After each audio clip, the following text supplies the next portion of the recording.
I used a unicorn as a board, and I crowd surfed around the 2,000 trees forest. And if that's all I achieved with the band, made it. There's this majestic, magical beast being like, and that's me.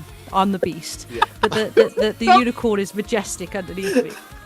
Hi, my name's Jessie, and I front a band called Dream State. You are listening to the Chronicles of Podcast with Jamie, Tom, and myself, Jessie Powell. Hello world, Wednesday 13 here. Yes, my friends, my name's John Mahon. Hello everybody, I'm Ronnie Ledrew. What's going on everybody, it's Tom. And it's Jamie. Welcome to the Chronicles of Podcast.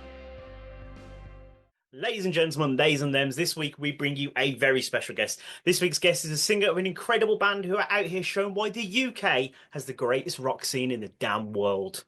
In today's conversation, we aim to hear what has made this band bloom and question if she really is on the show, or are we still dreaming? Here to talk all about the band's latest single, Bloom, and much more. Join us as we welcome frontwoman Jessie Powell and bring you the Chronicles of Dream State. Oh, mate. That was the best intro I have ever had. Thank you so much. I'm going to hire you for like Dream State adverts. That was great. Don't threaten me with a good time. Come on. If I could be a pun writer for a living. Oh. Well, hello, and thank you for having me. It's a pleasure. Yes. Before we get to the meaty, cruxy, deliciousy part, how's your Wednesday been? Wednesday's been really wholesome, thank you. I hit the gym about 5 a.m. I'm being that girl for a few weeks. I walked my dog. I did some singing lessons and some band consultancy with a couple of clients. Then I walked my dog again. Then I've just had a massive lasagna, which was delightful. And now I'm here on this lovely podcast. So what a day. What a great day. I mean, I want lasagna now.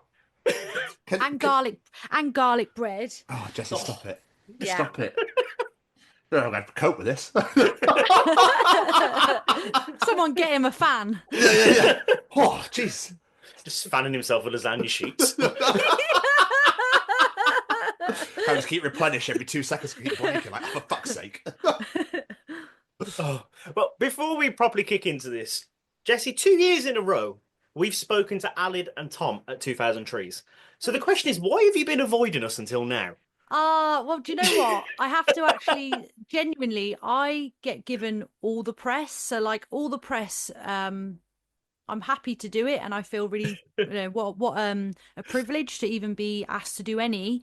And I always say to the guys, like, there are 4 of us. So, like, if anyone else would like to do one, like, please feel free. And it might have been the Trees situation that they may have been there on days that perhaps I wasn't. Because I tend to do most of it. So if you haven't caught me, it will most likely be because I wasn't there that day. But I promise when we come back to Trees one day, we'll sit down in that beautiful field and have another chat. Hold me to that. Absolutely will. I'm only joking. We love Alid and Tom. We had a great time talking to them. Same. But what we like to do with these things, we like to take it right back to the start, back to the days of young Miss Jessie when you were growing up. What was it you wanted to be when you were growing up? Has it always been music for you, or was it something completely different, like ballet dancer? I don't know. Well, firstly, I wanted to be a boy. So, yeah, I identified as Jeffrey till I was 13. That's quite public knowledge. I've done a couple of... Even before I was in Dream State, I did a couple of like throwback photos, and a lot of people were like, "No way," or it's not obvious unless you know me. But then when I joined Dream State, I noticed that I have actually quite a big trans and like gay following, so I decided to be a bit more open about it, and it's really helped me connect with lots of people that I would never have probably connected with prior. And I think it's actually I get a lot of messages from people just sort of saying like, thank you for your honesty. It kind of giving them like strength and stuff to be like so open and honest. But in terms of what I wanted to like do, I would honestly say it has been music. I've been on stage since I could walk, and I have wanted to do a band since I heard like probably very early I wrestled a bear once type vibe, sort of 12, 13-year-old me was like, I think I heard Linkin Park for the first time and I was like, that's what I want to do. So I will genuinely say singing is what I've done, or performing is what I've done since I was very, very young.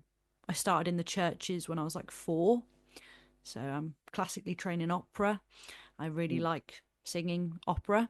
And I guess that's really helped me with my metal vocals because you do a lot of, you sing properly. So it helps you Yeah. do the really low, low lows. And yeah, so to answer your question, singing is what I've wanted to do since I can remember. I mean, how do you opera sing? How is that even like how like projecting that? Is it unreal? Yeah, so I I wasn't like the most academic in school, so I was one of those kids that like the teacher would probably send me to like choir just so that like the class could like focus, or like the teacher may have been getting quite irritated by me, so they were like, "Oh, why don't you go and sing in the why don't you go to choir?" And I got on really well with the primary school choir teacher, and it was actually her who established quite early on. I think I was about 4 or 5. I think she noticed I could sing very naturally, just very high. And obviously, when you're in a church environment, you are singing hymns. And I think she got me to sing a couple of things, or I did sing a couple of things as part of the choir. And she noticed very quickly, like, yeah, this girl's singing really high, very naturally. So she kind of really encouraged that. And I think there's some people I've met in the industry who have been really like taught to sing, whilst I have had lessons like 20 odd years ago for opera. I would say that according to like family, it was something I could just do. So I think I understand there are people that can get trained in it, and like I've got clients who want to learn to sing better. But me and my sister, we could just sing when we were kids. So I wasn't very academic. So my family kind of encouraged me to do what was naturally comfortable for me. That's amazing. That's Yeah, it's absolutely cool. incredible. Just being able to be like, Yeah. We used what, to hang make on. a killing down my road. We lived in like a really quaint little village, and we'd go and knock on the doors at Christmas and I'd sing like carols. Me and my sister would make bank. Like all the old grannies would like invite us in and be like, "Oh, we've got friends round. Could you come and sing this again in my living room?" And I'd be like, "Yeah, for a tenner." And we were like, we would make so much money. Like we'd go back to my mum and like tip out baskets of like money, and she'd be like, "Yes, kids." Yeah. And yeah, we were just rolling in it because yeah, all the grannies loved it. They just loved this little child, like, "Hello, can I sing you a song?" And they were like, "Yes." And then because it was actually like half in tune, they were like, "Come on in, have a biscuit." It was great. It's mental. That's the idea if you go back to like just like pouring it, just pouring it. I think I should Like, go back now, do it. start knocking on some doors now. That'd be hilarious. I mean, Great. start But planning for remember, next Christmas. I'm seriously, watch this space. If you hear a knock Christmas Eve, it's Jessie, what are you Jeff. doing in Birmingham? Jesus. Where did that love for music come from initially? I know everyone likes music, but you've got to dedicate your life to it. You've got to have like a true passion for it. Where did Sure. that come from? I think like I was really fortunate growing up. My mom always played like all sorts of music around us, whether it be like UB40. I used to sing like a lot of Bette Midler, Tony Braxton. So it was a lot of big variety of artists that I listened to. One of my favorite artists is actually Bette Midler. I love like Under the Boardwalk and stuff like that. Because I was in musical theatre, obviously I was always around it. But my granddad was massively influential to me because he always had like Pavarotti or country. They were the two genres my granddad listened to, was country and western and opera. And we would spend like hours just driving places. His family lived a couple of hours away, and we'd go like every weekend and see them and just be like belting out Pavarotti together. Oh, And I have really like core memories of us just like, and he's still here thankfully, and he still sings. And yeah, and my nan and granddad, when I was a kid, they would pay for a lot of my like things I needed to do, like if it was stage school, or like my grandparents really helped financially for me to do the things that I wanted to do, because I had so many extracurriculum activities out after school that I wanted to do, that they would help so I could do it. So my grandparents and my parents, massive, my family, I'm just going to say, have influenced my love of music. Absolute legends of the Thank- highest Cheers. order. Well, I put on my nan to say that she said to me, if you ever played local, Jessie. Now my nan's from Belize, so she's got a Caribbean accent. So she's got like a real thick Caribbean accent, and she was like, "If you ever play close to me, I'll come." And I was like, oh, "Okay." So I booked a show, I booked a gig, and like when I told her I booked it, she was like, "Oh no, I can't come. I can't come." I was like, "Nan, I've put on a gig for you. Like it's for you. Like all of the bio says it's for my nan. People are coming because they think it's really wholesome. It's for you." And she was like, okay, I'll try. I was like, Nan, I'll make sure there's Bacardi waiting for you on tap. So she came 29th of December. I went off stage for the encore, and the whole venue's chanting Nanny Bet, and she's standing there waving like they're her royal subjects. She's become an icon of the. She had all the men buying her drinks. Like, she's like a Belizean beauty, and honestly, she's like going up to all the men like, "Oh, I like you."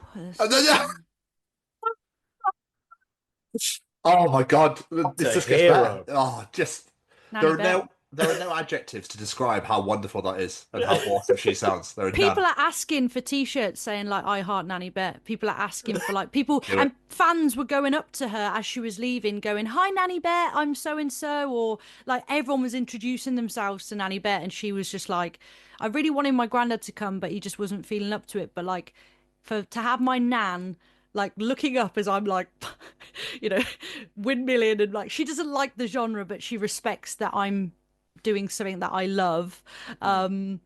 She was like, "Jessie, at one point there was a huge fight on the dance floor, and I thought, oh no, who's going to stop this?" And I said, "No, Nan, that was a mosh pit." She was like, "Oh my God, no." She thought everyone was like physically fighting. She was like calling the security guard, like, "Go get them, go get them." And we found it all very, very surreal.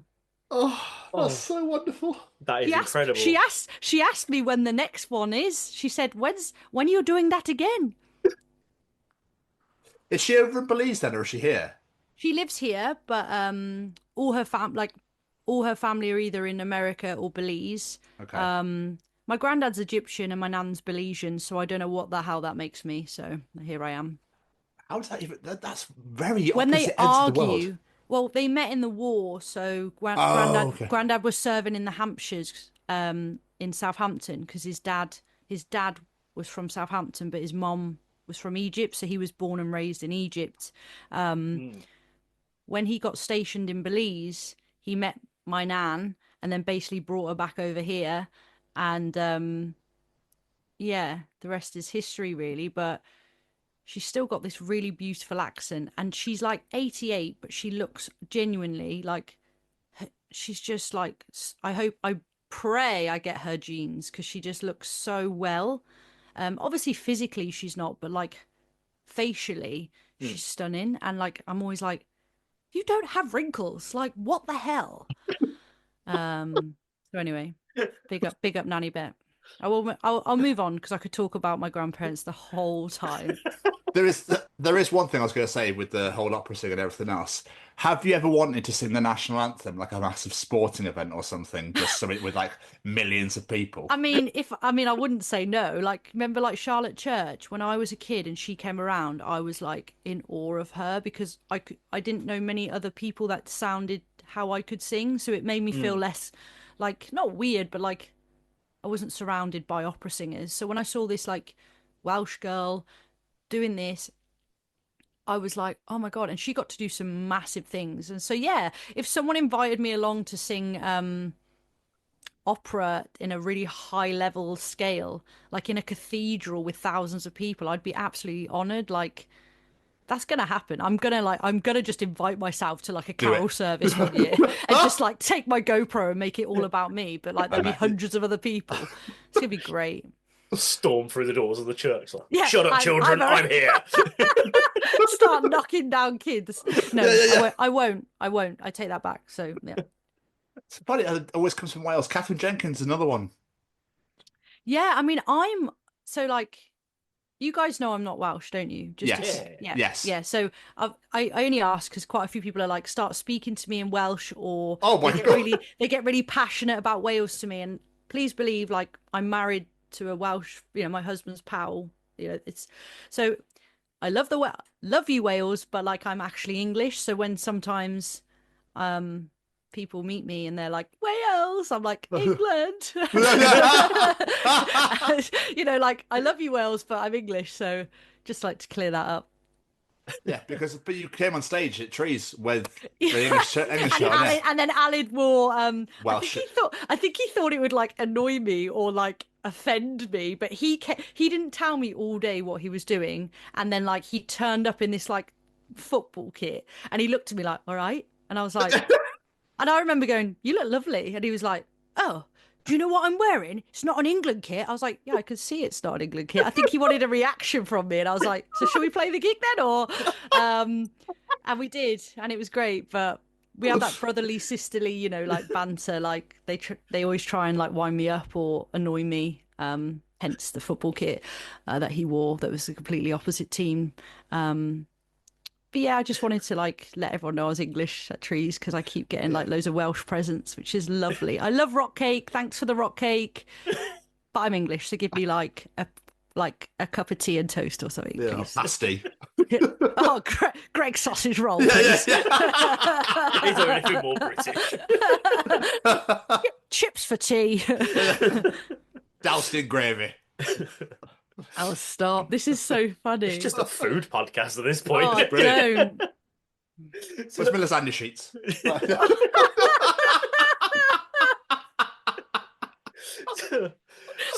So, at what point did you go from playing music, singing as like a hobby to like, I want to dedicate my life to this?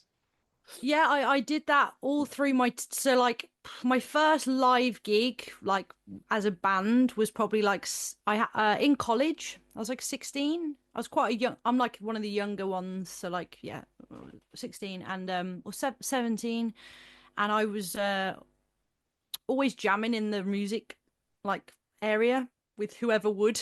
Like if I see someone play guitar or a piano, I'd be like, "Do you want to jam?" And I spent a lot of time there. And I realized like I've been gigging, so it's really hard because I've been doing loads of like live music, but just not like as a band. Probably about 17, 18, I started like gigging around different cities and being like, this is who I am, this is who we are, like trying to build a band. And I would say I tried till I was like, maybe like I tried for about 8, 9 years to like make it, and it just wasn't. I would always get like the opening slots of a cool festival. Like I remember a big full circle moment for me recently is like, say like 12 years ago, I opened for Heart of a Coward, and then like last year I was their main support. So it's like to give you an example, like I have the same vocal skill set, but it was a very different time.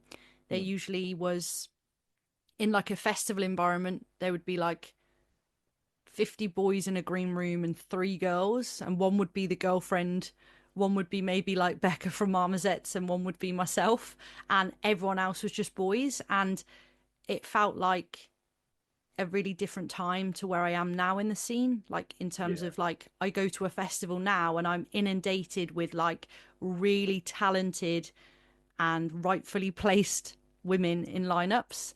So there's been a big shift now I've come back. But to answer your question, I've been gigging as like in a band since I was about 17, 18. Tried for about 10 years to make it.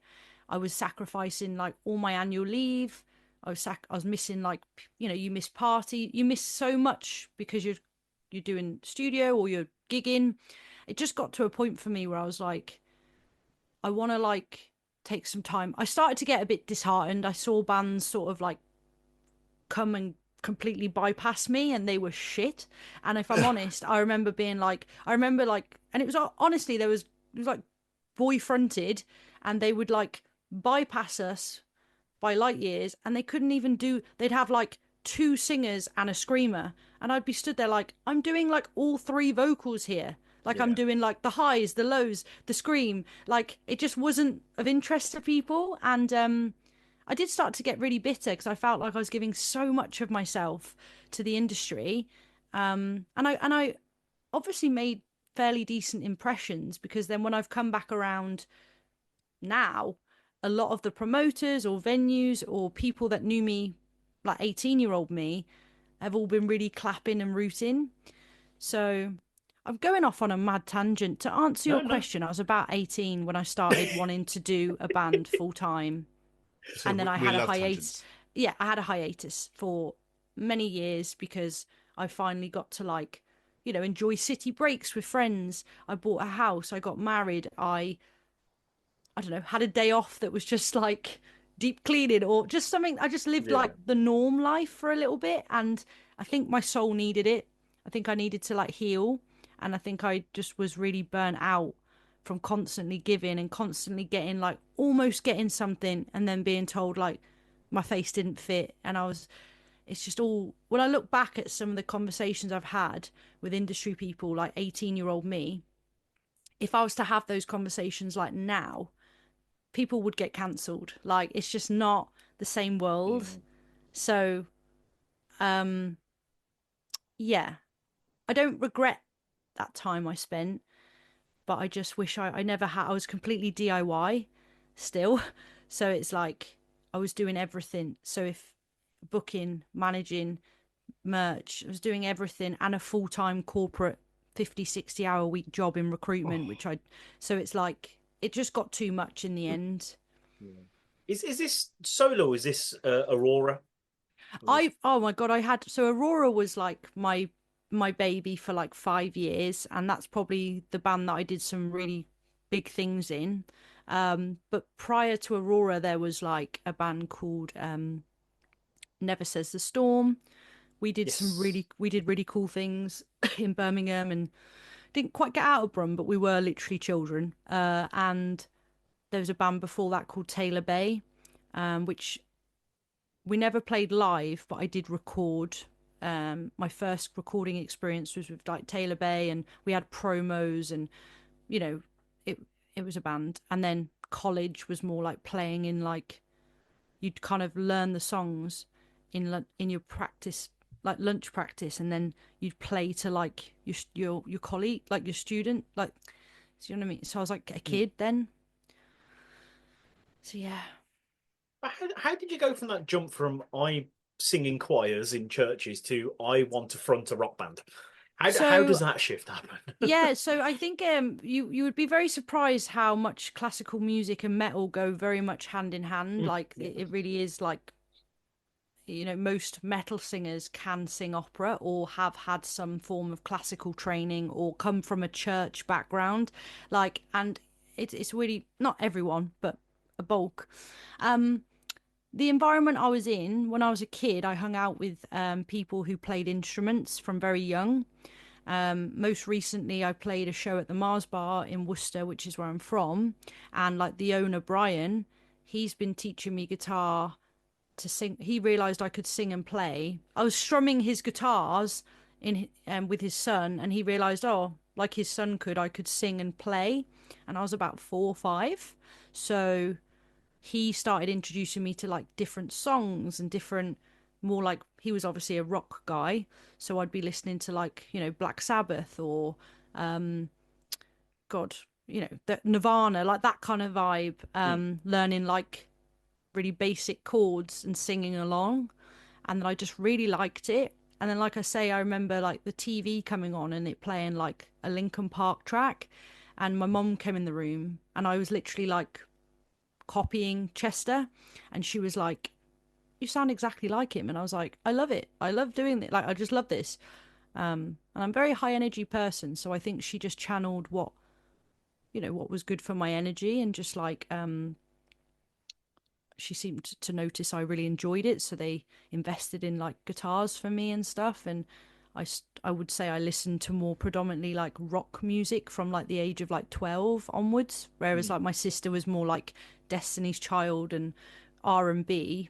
My room would be like, Simple Plan, and pretending my life was so difficult. So like that kind of vibe. Emo felt really like, emo made me feel like I belonged. Wasn't a phase, Mum. Was I tell you, I've got so many t-shirts. Like there's a really cool brand called like Forever Emo. She sends me great stuff. Like I've grown up with Amy, like I've known her a long time, but we're not like super close, but I just know of her, and she's kindly gifted me like necklaces and t-shirts, and I will say I will be for emo forever. I'm proud. But yeah, I think it is just the environment, like the people I've met, and yeah, just like again, thank you to my family for buying me guitars and letting me listen to Kerrang TV. R.I.P. Oh, yeah. Still gutted that's gone. I still think I've made it because I was on there like a few times. You know, I'm that. That's it. I've made it. 12-year-old me. I've made it. 12-year-old me would be proud. I don't need to achieve no more. I'm done. I didn't even know I was on that, by the way. And like someone was like messaging me like, do you know like Taunt Me's being like played on loop on Kerrang TV? I was like, what are you on about? And she like sent me a video and I was just crying like what? Because I've said like, you know, like my icons on that show, and to have like my first song that I've been part of with Dream State just be played like relentlessly on it, and then apparently all the other videos have been on there. So yeah, really really grateful for that. That's awesome.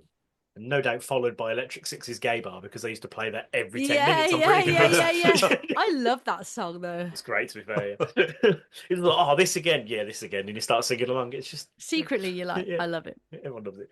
So let's bring it to what you're doing now. For those that aren't aware, obviously you're not the original vocalist for Dream State. So how did you get involved with the band?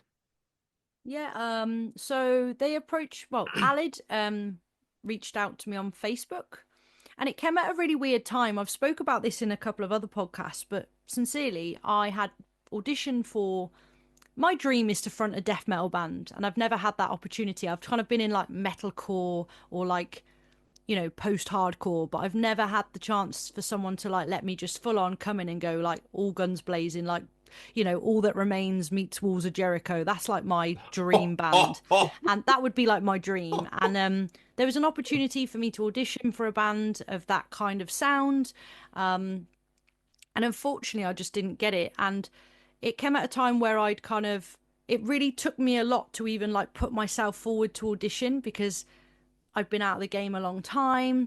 I had loads of doubts. You know, I was like, I'm in my 30s. I'm married. No one's going to want to watch me. It just, as a girl in the scene, you get in this headspace like, you know, boys have the luxury, can do it in their 50s if they want, because they don't they don't have to, like, I know girls can still do it in their 50s, like Hailstorm and everything, but I know more touring men than I do touring women, is what I'm trying to say. Yeah.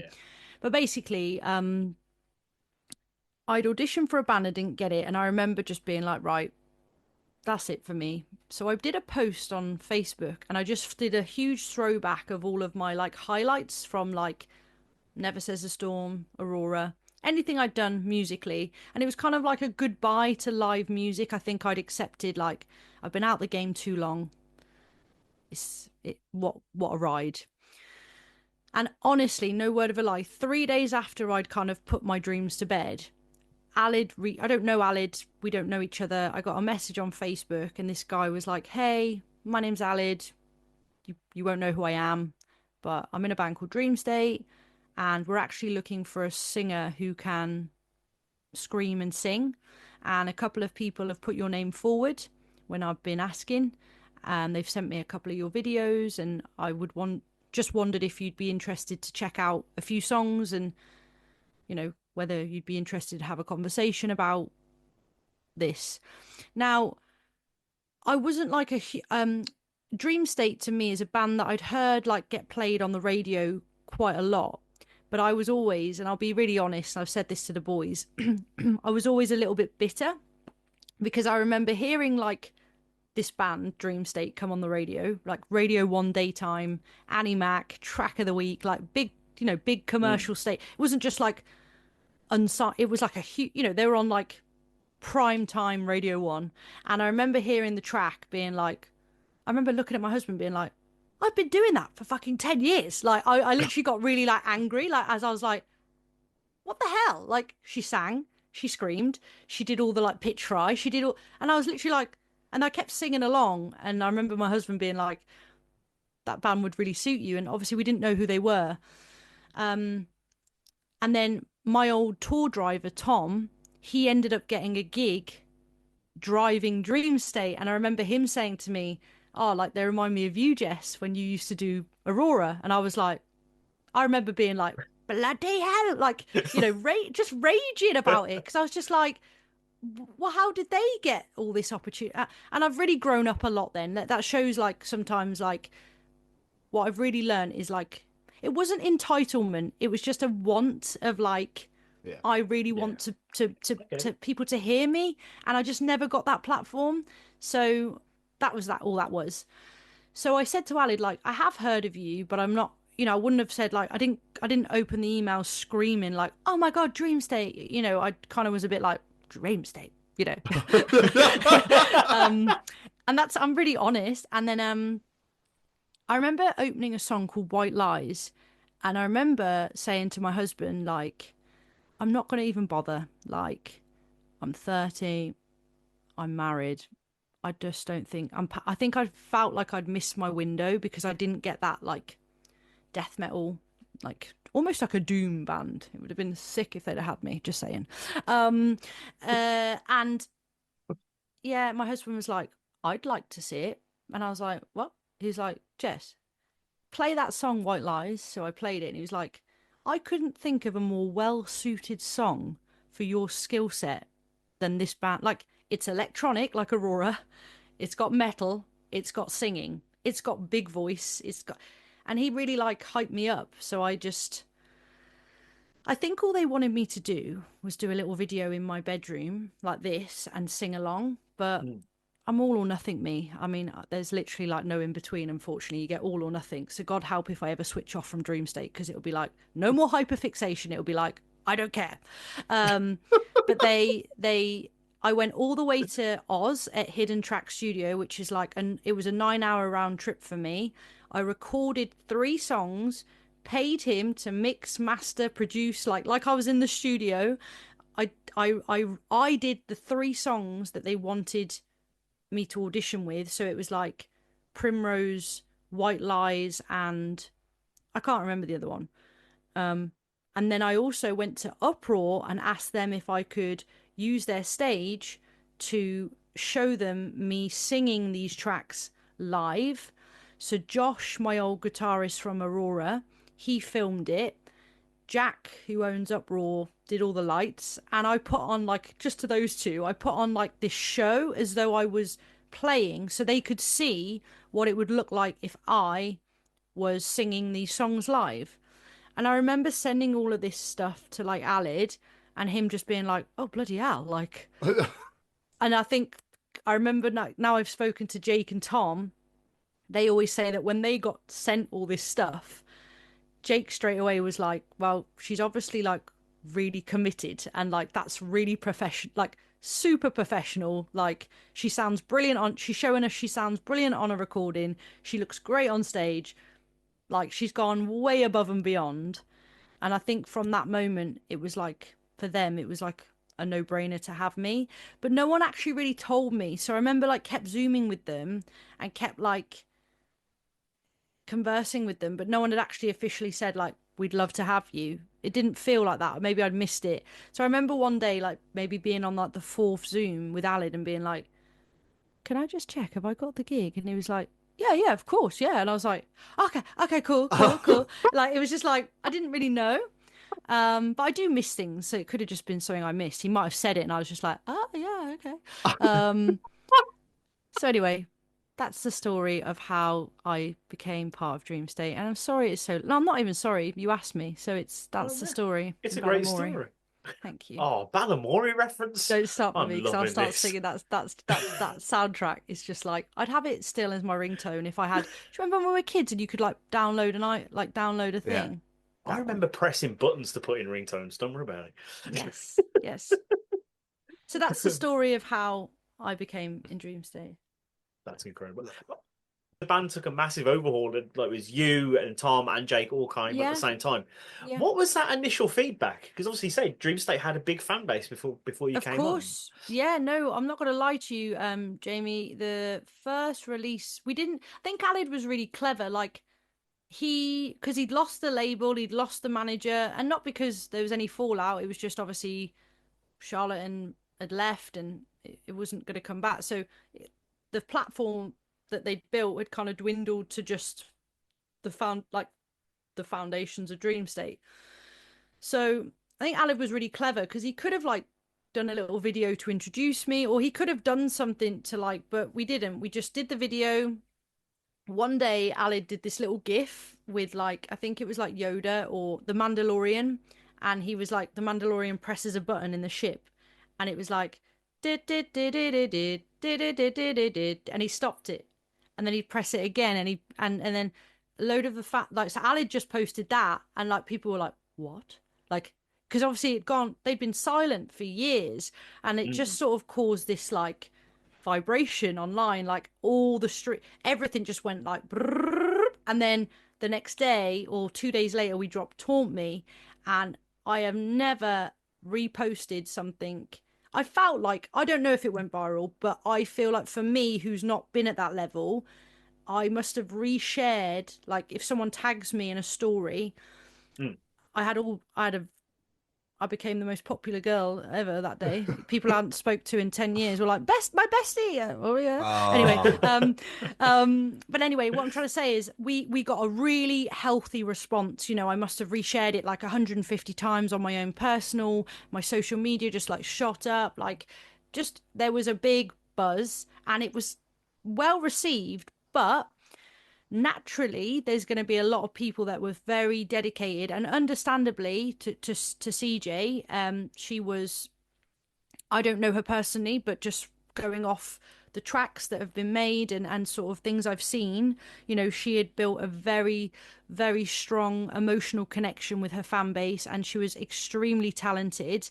So I was under a lot of pressure, and I felt really quite out of my not out of place, but I felt a little bit like that imposter syndrome type thing. Like, oh, not really sure. You know, it was big, big. I've said it a million times, but I did have huge boots to fill. And it was really difficult for me to be so excited to see then. What I've learned now is more just like keyboard warriors, because like you could be Hayley Williams and she gets thousands of people just be horrible. Oh yeah. So I didn't know then. So when we first released Taunt Me, I did get a little bit taken back by all the negativity. I was a bit like, oh my God, like these people are horrendous. Like, I'm gonna get booed, or like someone's gonna physically hurt me. Like, I was a bit scared. It was probably like a 60-40 split. So 60 for it. People were just happy that their favorite band were back and wanted to know more, like what it looked like, what it would sound like. And then there were 40% that were just like, no, you know, the whilst the platform grew in ways, they lost a lot of followers and they lost a lot of things because people were just really closed-minded to begin with. But as we continue to, like, we were really relentless with our releases, and we have been working really hard for years.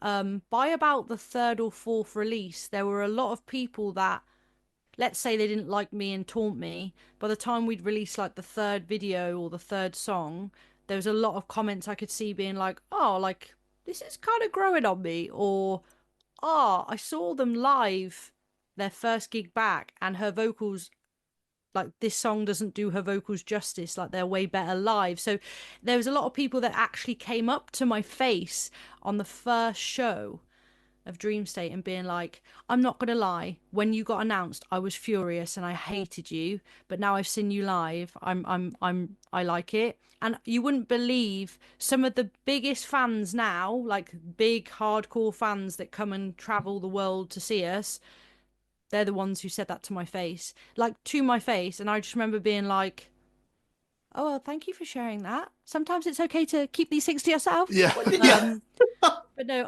there's a lot I've had to grow tough skin. And I think anyone doing this at any capacity has to be prepared for you could honestly be I could drop one of the best songs in the world and it won't be the whole world's cup of tea, you know? So, but I think there's a beauty in that as well, because whilst I'd love it if like everyone loved us, I do think it's healthy to have like, you know, some negativity so you can grow from it and learn from it and just keep like, I don't know, just keep it inspires me to keep like getting better so that like eventually all the naysayers will have nothing to bitch about.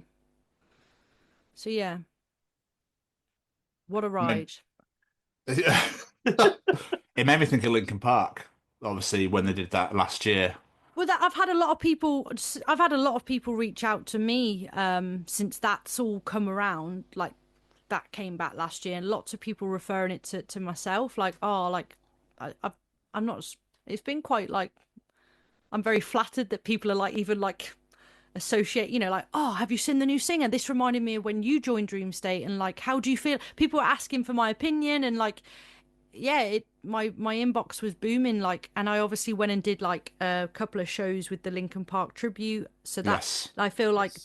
that, which was obviously like, again, made it, no, just a dream Yeah. to sing like Chester. What a privilege, such an opportunity, but yeah, it definitely was similar to that, but obviously when you compare me to to Linkin Park, we're like, you know, a goldfish and they're like the great white shark. So, you know, but I get what you're saying completely. Yeah. My original question from about I was going to bring up Yes. before was, as a female-fronted band, do you still face horrendously unnecessary challenges because you're a front woman? Do you know something? If you'd have asked me that question like 15 years ago, I would have given you a very different answer. Okay. Um, I will honestly say that since coming back, I have been so pleasantly surprised with not only like how many other women, like I say, I could list them all, but you know who the top dogs are. There's so many of us that are just killing it, but that wasn't the case 15 years ago. Like there were probably bands out there doing what we do, but they just weren't getting the opportunities. Yeah. So I would say since coming back, it feels really weird for me. Like the younger girls that are in it now, like the Debs and the Lizzie Farrell and the you know, like as December falls and as everything unfolds, all of those people, they've only probably ever known, I could be wrong, but they've probably only ever known like to be really welcomed or whatever. Whereas for myself, it's like that's not how it was. Like I remember trying to get on stage once. I was playing some shows with like TRC back in the day. That was like my scene. I loved the hardcore scene. Like I'd love to be a bit more of a prompt. I'd love to be like someone who's recognized for having those sort of vocals more than what I'm doing, like, I guess. Um, I just remember like trying to get on stage, and I remember the security guard being like, band only. And I remember like my guitarist being like, brother, she's the singer. Get like she needs to get on stage. And he was like, what? And then like he let me pass. And then after he saw me like destroy this tiny little room in London, I came off stage and he was like shaking my hand and he was like, I'm so sorry. Like you're better than most of the bands that played today. Like I'm so sorry. And that was like a quite a common theme for me, to be considered as like the merch girl or the girlfriend. And then when I'd go up there and do it, they'd be like, holy fuck, she sounds lower, if not the same as the headliner in terms of like the range. So now, touch wood, I have had a few venues where I'm not going to name where because I just can't be asked, but I don't know if it's just I don't know what the deal is, but it's nice that when I've mentioned a few things to people, they're like, "Oh yeah, that's just that place." One thing that's happened since I've joined, and I find it really bizarre, is that I there's been not it's like a 2% club here. I've played a show and it's been like a really good show, like a really healthy show. Like it's probably sold out. It's been really like carnage. It's been a great show. And I'll come off stage and I'll be like beaming because like I love what I do. And then the promoter has walked straight past me, almost like through me, and gone to speak to like Alid and congratulated him and hugged him and said how good he was and everything. And I've literally been stood almost like, I guess, with their backs to me. So like I'll be like, I'll kind of try Wow. and get involved in the conversation, and I'll be like, thank you so much for having me. Like I'll make a point to say like, Good. Yeah. thank you so much for having us. Like I've had one of the best nights ever. And they'll just be like, no worries, and walk off. The And that's fuck? yeah. And I'm maybe one day when I'm out the scene, I'm gonna fucking write a book and have you. But for now, I wouldn't mind going back to the venue. But that's happened a few times, and I have to actually say, even like some of the bands that have noticed, or like my own band members have been like, take it as a compliment, because they obviously feel some way about how you've like, they're obviously feeling some way. So like you've obviously you've rattled something in them. And so I take it as a compliment, and I almost like feel a bit sorry that that's how it is, because like, yeah, it's a very small percent, by the way. Like I'd say 90 plus has been really amazing, but Good. there's been a few situations where it's been blatant that I've just been completely like ignored. Or get to a venue and you want to like start doing something technical, and they're like, yeah, where's your like TM, or where's your blah blah blah, and I'm like, well, I can sort it, and they're like, no, we'll wait. And it's like, cool. So that's still there, but I will say, like, I can't speak for every female fronted, but yeah, again, over 90% really, really welcoming, really like thanking me to be there, like coming off stage, and like I don't expect people to be clapping to, I don't expect like me to come off stage and like people to be like bowing, but like just say like, cool set, man. It's just a etiquette that's just like Exactly. to anyone, even if the band is shit and they're the opener, you say, good set, man. You just do. That's how I've been raised in the scene. You just sort of say, well done, man. Yeah. Good set. There's So when manners at the I'm end of the day. literally, when they've beelined to completely like pass me, and I've literally like given my soul, um, I say, cute. Yeah. It's when we were at 2000 Trees last year, we spoke to quite a few bands, and you'd be amazed. There was quite a few female-fronted bands that did mention this, how they've been treated this way. Like, and it's just bonkers. It's weird. I think there are some people that are really, and I will be honest, it's never a female, like it's never another female doing that.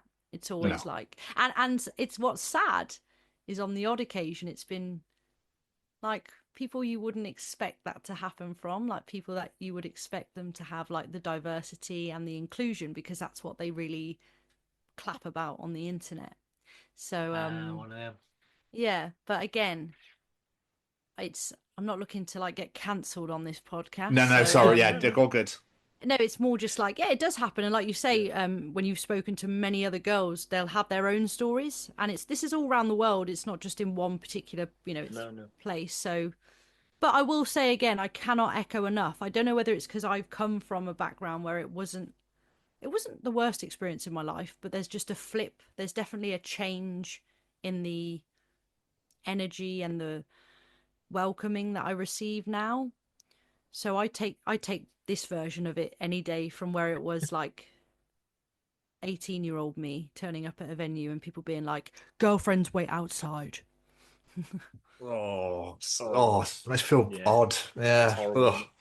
But like Yeah. you said, like there's so many female-fronted rock bands now, and I fucking Yeah. love it. I absolutely adore female-fronted rock band. Like if you and Dead Pony could do a tour together, I'd be the happiest fucking man on the planet. Well, you never Like, know. You never so know. make it happen for me. No, so so there's that much out there now. It's hard to deny it. Like you're out there and you're kicking ass, and you can't be denied anymore. I fucking love it. Thank you. I appreciate that. But moving on, you said there how you put your heart and soul out there on stage. So what we'd like to ask artists about their creative process. So when it comes to lyrics, are you writing lyrics that are personal to you, fiction based, something else entirely? Where are you getting your inspiration from? The last two EPs have been really personal. They've almost been like diary extracts of my brain. Feel like I had a lot of pent up emotion. Maybe I've talked about it a few times, like the bitterness and everything, like a lot pent up that I never had aware because I wasn't doing music anymore. I never really had anywhere to like put it. I was all, even when I wasn't fronting bands, when I took some time out, I was always writing more like poems or like songs, like melodies would just come to me at 2 a.m. and I'd wake up and just voice note it. I was still doing that kind of thing.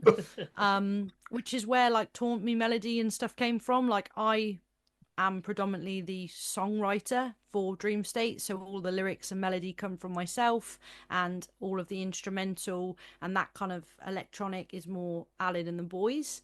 And I'm terrible. Like Bloom, for example, we cut it really fine as always in typical Jessie fashion, and like I'm pretty sure that was all tidied up and bowed and teed in like a few days or weeks, if that, before the studio. Like I'm terrible. Like I feel like I work way better under pressure. Like I could be sat here now, like should be sat here 6 months ago, like every day writing, writing, writing. But what I'll do is I'll be like told, oh, we're doing this, and I'll be like, leave it with me, and I'll give myself like 3 days, and I'll come up with like 5 tracks that like in my head slap, and then they'll get used. So I actually am gonna make a bit of a New Year's resolution this year to like just take a bit more time with it, and like every track you've heard off the two EPs since I've joined. I think I've done 10 songs now for this version of Dream State. They have all been like, I've got like in my desk here, I've got like books everywhere, like books and books and books everywhere, like half used notepads everywhere, and dated as far back as like 2016. I just collect words and sections from different bits I've written and then try and make it fit a song. So like if Alid sends me a bounce of an instrumental that's really catchy, I've got literally like piles of different notebooks here. And I'll just look through them and see like, does that fit with that? Does that fit with that? And then once I've got like a vibe of what the song's about, I'll title it and then make sure that everything else aligns with what the meaning of the song is. So it all comes from like my brain, like my subconscious, and then the boys do contribute, whether it be like, oh, use that word instead, or oh, could you use that sentence? But I'd say like 90% of the songs that have been written have come from like my brain. Yeah, it's a weird old place. Has your process always been like that, or is this I'm like really after terrible. years of Like change? I'm terrible. Like when I was in Aurora, we got signed from our first gig. So we literally played our first gig with Feed the Rhino at the HMB Institute. And off the back of my first gig with Feed the Rhino, I got signed to In at the Deep End, which is like the same label as like Silosis and Architects and Feed the Rhino. And they wanted us to do like this 5-track EP. And I remember just being like, right. So we all went to a studio, and that was when we were kids and we were just getting drunk and just having like fun. And I remember going into the booth and having nothing really. And I was quite drunk, and I was like, oh, Chin Up Princess. I remember this when I wrote it as a kid. And I wrote it when I was like 16, and I just kind of like tried to like remember it. And then the chorus really stuck. And it just built from there in the booth. So like I've actually back in the day been as bad to like, not bad, but like there has been times in a booth where I have been writing, putting the song together whilst I'm in the booth. Fuck. Yeah, it's not good. And how they've come out with, I mean, we did Easily Broken with Aurora, which is probably one of Yes. our biggest songs. And that was really, we probably should have spent way more time on that. I listened to that song yesterday, and it's really fucking good. So fair Thank play. you. I've got a lot of like suppressed emotion in my head, like a lot. And I just like, if someone sends me a really cool instrumental, like bands do it now, or people do it now for my business. They'll be like, hey, I notice you offer ghostwriting. Here's a track. If you like the sound of it, could you give us something? And if I like it, I'll just put some bits on it that I think fit and be like, let me know what you think. And they'll be like, oh my God, like we love it. And I'll be like, here's my invoice, pay me. You're welcome. Like I find that I'm not good like at a lot of things, but I've noticed as I've got older, and I feel comfortable to say that like writing melodies is something my brain finds uh quite quickly. Like I really enjoy that, and I know I'm gonna say I'm good at it because I'm not good at loads. So like that's where my strengths are. If like someone sends me like a really cool instrumental, if I feel it and you give me like an hour, I'll give you something that's really hooky and really like it'll have a breakdown, it'll have a break, I just lose, I just get a bit lost in it. But I promise this year that I'm going to actually spend a bit more time. I've got my notebooks. My husband even bought me some like highlighters to like make Oh, notes. I love a highlighter, and a new pack of pens he got me. And I'm like, bloody hell, it's Christmas, thank you. And just gonna really take a bit more time writing some like stuff and make it a bit more. Like, there's only so much I can keep writing about, like cut my wrists and blind my eyes type vibe, you know? I might write a happy song, maybe. Maybe. Maybe. Bloom was like as happy as I'll get. No, joking. I was going to mention, but you mentioned Chinook Princess, which is my favorite Dream State song. So absolutely fucking love that track. I had on earlier. Thank Um, you. I've got a bit of story about that one. Go on. I actually recorded that one when I was 16 with Dan Lancaster, um, with a band called Never Says a Storm, Yeah. and Dan Lancaster's now gone on to do like just Bring Me and everyone whoever else, and I remember him telling me in the booth like, don't scream, like I don't want you to scream, like you should sing. You've got a really good voice, like sing. So when I got the opportunity to write, like I showed it to Dream State because the chorus fitted on one of Alid's songs, and I was like, oh, how do you feel about me reworking a song that I released like nearly 20 years ago? They're like, let's hear it. And then I showed them where I thought it could fit, and it really fitted. And like, yeah, that's probably like, and again, we tweaked it collectively as a band, but like the chorus and the verses predominantly are things I wrote like, yeah, nearly 20 years ago. In high school, when I finished high school, yeah, I had to do stuff for like GCSE music, so I was just like, I did a song, um, and there was a girl at school. It was just like she kind of like just messed up her life really young, and I wrote it about her because I kind of was Oh, watching it unfold. So oh yeah. wow. I mean, does it feel weird like releasing stuff you did years ago now? I feel grateful to actually get like the platform to have it heard. Like to hear Yeah. Chin Up Princess when I'm driving home at 4 o'clock on Kerrang radio feels to me like if you'd have told 16-year-old me, like, don't worry, in 20 years you'll get the recognition you deserve. Um, no, it does feel I feel very grateful. Like I stress this so much, and I think the boys get really like icked about it. Like they're always like, shut up, Jeff. I'm just so grateful to be doing this. It might not be forever, but I'm just gonna enjoy this ride. Like, very grateful to be here. What a privilege to be doing things that I've achieved more in 2 years than I've ever done in 10. And I just feel that there's a real privilege. Like, that's how I feel. Like, it's a really, like, not everyone gets this platform and not everyone gets this opportunity. So I want to use it correctly. I want to really inspire like young up and coming artists who don't have support like I didn't as a kid, and I want to try and make people feel like they have got people that can help. Yeah. I love that. I love the fact you want to give back because, like you said earlier, like, God damn it, that should have been me. So the fact you turn that around to go, do you know what? Let's make sure no one else feels like that. That's What how I can I do to feel. help them?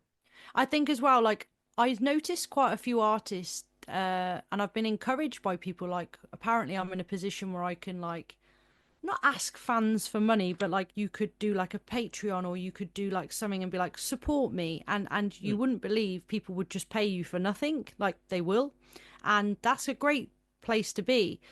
But the reason I created Jessie Powell Music is because I was like, well, I need to pay my mortgage, but actually there's so many messages coming in asking me, do you do singing lessons? you do advice like do you do management? Do you do this? Would you write a song for me? Would you sing on my song? There were so many requests coming in that I just mapped it out. And I think the sales background I've had for like nearly 15 years really has helped this business that went live just to like give back has now become like I'm working like 3-4 days a week on various different elements of my umbrellas. And I feel like I'm almost like at a point where I'm like, this is more than I could have ever dreamed it to be. Like it's becoming like big. Like it's becoming like really big. I imagine as well, you've probably unearthed some incredible untapped like talent doing this as well.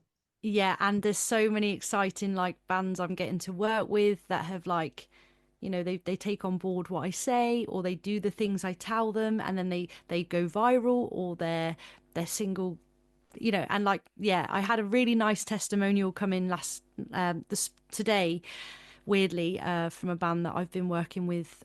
I can't give people my time right now to be like management full time, but that's why I offer like a band consultancy package. So you can hire me for like 1 or 4 sessions, and you might want help with a release, you might want to rebrand, or you might be a brand new band that wants to like really hit the ground running. And obviously, I've done that again and again and again for like 20 years and had success pre Dream State. So they take on board what I say, and it's just feel like a proud mum when I see these like people, and it's a lot of girls. But what's really cool is there's a lot of guys. There's a lot of like guys that are like in like heavy bands that are like, hey, can we book you to give us some advice? And I'm like, are you serious? They're like, yeah, like you're, you know, the respect I get is just unbelievable. And I think I'm just going to continue to like go out there, be authentically myself. And I think if I continue to be organic and just like, well, genuine, then the business will organically grow with people that can see what I'm putting in and stuff like that. Absolutely. And like word of mouth is an incredible thing as well. You'll help these guys and they'll say, oh, you should get in contact with Jessie. She did this for us. And That's it's just happened. gonna, Honestly, I think I hit my like 60th invoice last wow. week, and I had a little cry because like please believe like it's poor being a musician, and I did this thinking like if I got 2-3 bookings I'd be really grateful. It's getting to a point now where like my diary's full now. My diary's for February is now open, and I'm 2 weeks into Jan. So yeah, I'm not taking it for granted because it will go like that. Like any business, it will do that, but it just doesn't seem to be slowing down. So it takes a bit of pressure off me if I can contribute to my bills. I do have to do a part-time job as well, but yeah, I stepped away. I got made redundant from my corporate job last August, and whilst I've tried to juggle doing a 50-hour week job and Dream State, I just made the decision that life's really short, and I'd like to give this 110% of me while the opportunity's here. So that's why I created the business and work part-time. That's why you'll see me doing like random merch jobs or DJ sets, just trying to pay my bills. I'll do whatever to an extent. I've had some really weird requests for money. Yeah. Someone asked for a picture of my like just to send them a picture of my art, like just looking at a camera, and I was like, no. Okay, the way you're going, my art. I was like, where is this going? Oh, my eyes, my eyes. They're like, okay. can you just look into a camera? I was like, no. What the fuck? Like, No, I'm like, like just go on my profile and take a steal a selfie. I'm not gonna be there like, oh, that's very odd. No. For some reason, we're getting analytics. Our YouTube video just got paused at this moment quite several times. It was really weird. that I feel like you obviously, and I'm sorry you got made redundant, but it's almost like a blessing in disguise, clearly, because it was almost like it basically the universe just went, Jessie, it is your time. Here you are. And my family really believe that like because I was brave enough to do something that scared me, the universe is rewarding me. Yes. And like honestly, this ride, I if you'd have told me 2 years ago that my life now, I would be a business owner who's played Download, who's played Trees, who's going to be on Slam Dunk, who's had gifted guitars, and the list goes on. I'm not saying this to brag. I'm saying it to be like, what the actual F? Like, my life has completely transformed, and I am so grateful. And I'm really proud of myself because I could have like talked myself out of this based on stupid things that people don't, it doesn't like, it's not true. So, yeah, like I said a few times, I'm just going to enjoy the ride and not take anything for granted. And I am going to really this year like hone in on my like craft and make it like, I want people to hear the next body of work and be like, wow, that's like, imagine if I tried. Like, imagine if I tried to write a song. Might feel a bit weird though. If you're so used to one way, you might feel a bit odd. Be like, I don't know what I'm doing. I'm just like... no. I think I've been like smashing out some demos recently, and I'm like, it's done. And like, if I'm honest with myself, it's like it's not done though, is it? No. So let's just go back. So just have a word with myself. So is obviously Bloom was released in October of last year. Yes. Is this obviously leading up to what I don't know how much obviously you could talk about, but an album possibly? Pardon? You're cutting up. Am I? Oh. I was like, am I fucked? No. That's never about to happen. So I was who just knows like, what shit. happens? Who knows what's going to happen? Who knows? It might be like, you know, we're a bit, sometimes, like we did with Taunt Me, we dropped one, then we dropped another, then we dropped another, then we dropped another, then we decided to put it as an EP. And then we did that again with Still Dreaming. So I think it's time. I do think it's time we delivered an album, just because like we've done the 2 EPs now. And I really want, I never got to do an album in any other band I was in. I always did EPs. So I can't say yes or no that the next step is that. But, you know, I think like anyone in a touring band, you would like to have an album with your stamp on it. So one day that will happen, yes. Okay. And also, you've got the festival shows coming out this year. Oh, I wish. Obviously, with Takedown, Bearded Theory, Slam Dunk, as you mentioned. Looking forward to seeing you there. I shall be there. I'm down south as well, which is wonderful. I wrote them all down. You've got the Cardiff Castle. Oh yes, the big Welsh show, unbelievable. And like I played when I played with Funeral last year at the they invited us to do the arena show with them when we literally just been a band, and they reached out to us and asked. And yeah, to have that opportunity again is unbelievable. Like just doing a cheeky show with Funeral again, innit? With the boys, I'm like, I just can't believe it. And like when they speak to me now, like the boys are like, Jeff, man, rein it in. But like, bear in mind, this is like one of my favourite bands as a kid. They were like, "Alright, but how are you?" I'm like, "Hello." Like I'm like, there's no cool about me. Like, don't believe like my Instagram. Sometimes I'm there like smouldering. I'm not that girl. I'm just like the biggest nerd in the world. And then like they talk to me, and sometimes like, they won't hear. I don't know if they'll hear this, but they might. But like sometimes the members will be like, "Hiya, Jess, how's it going, Bat?" And I'll be like, hello.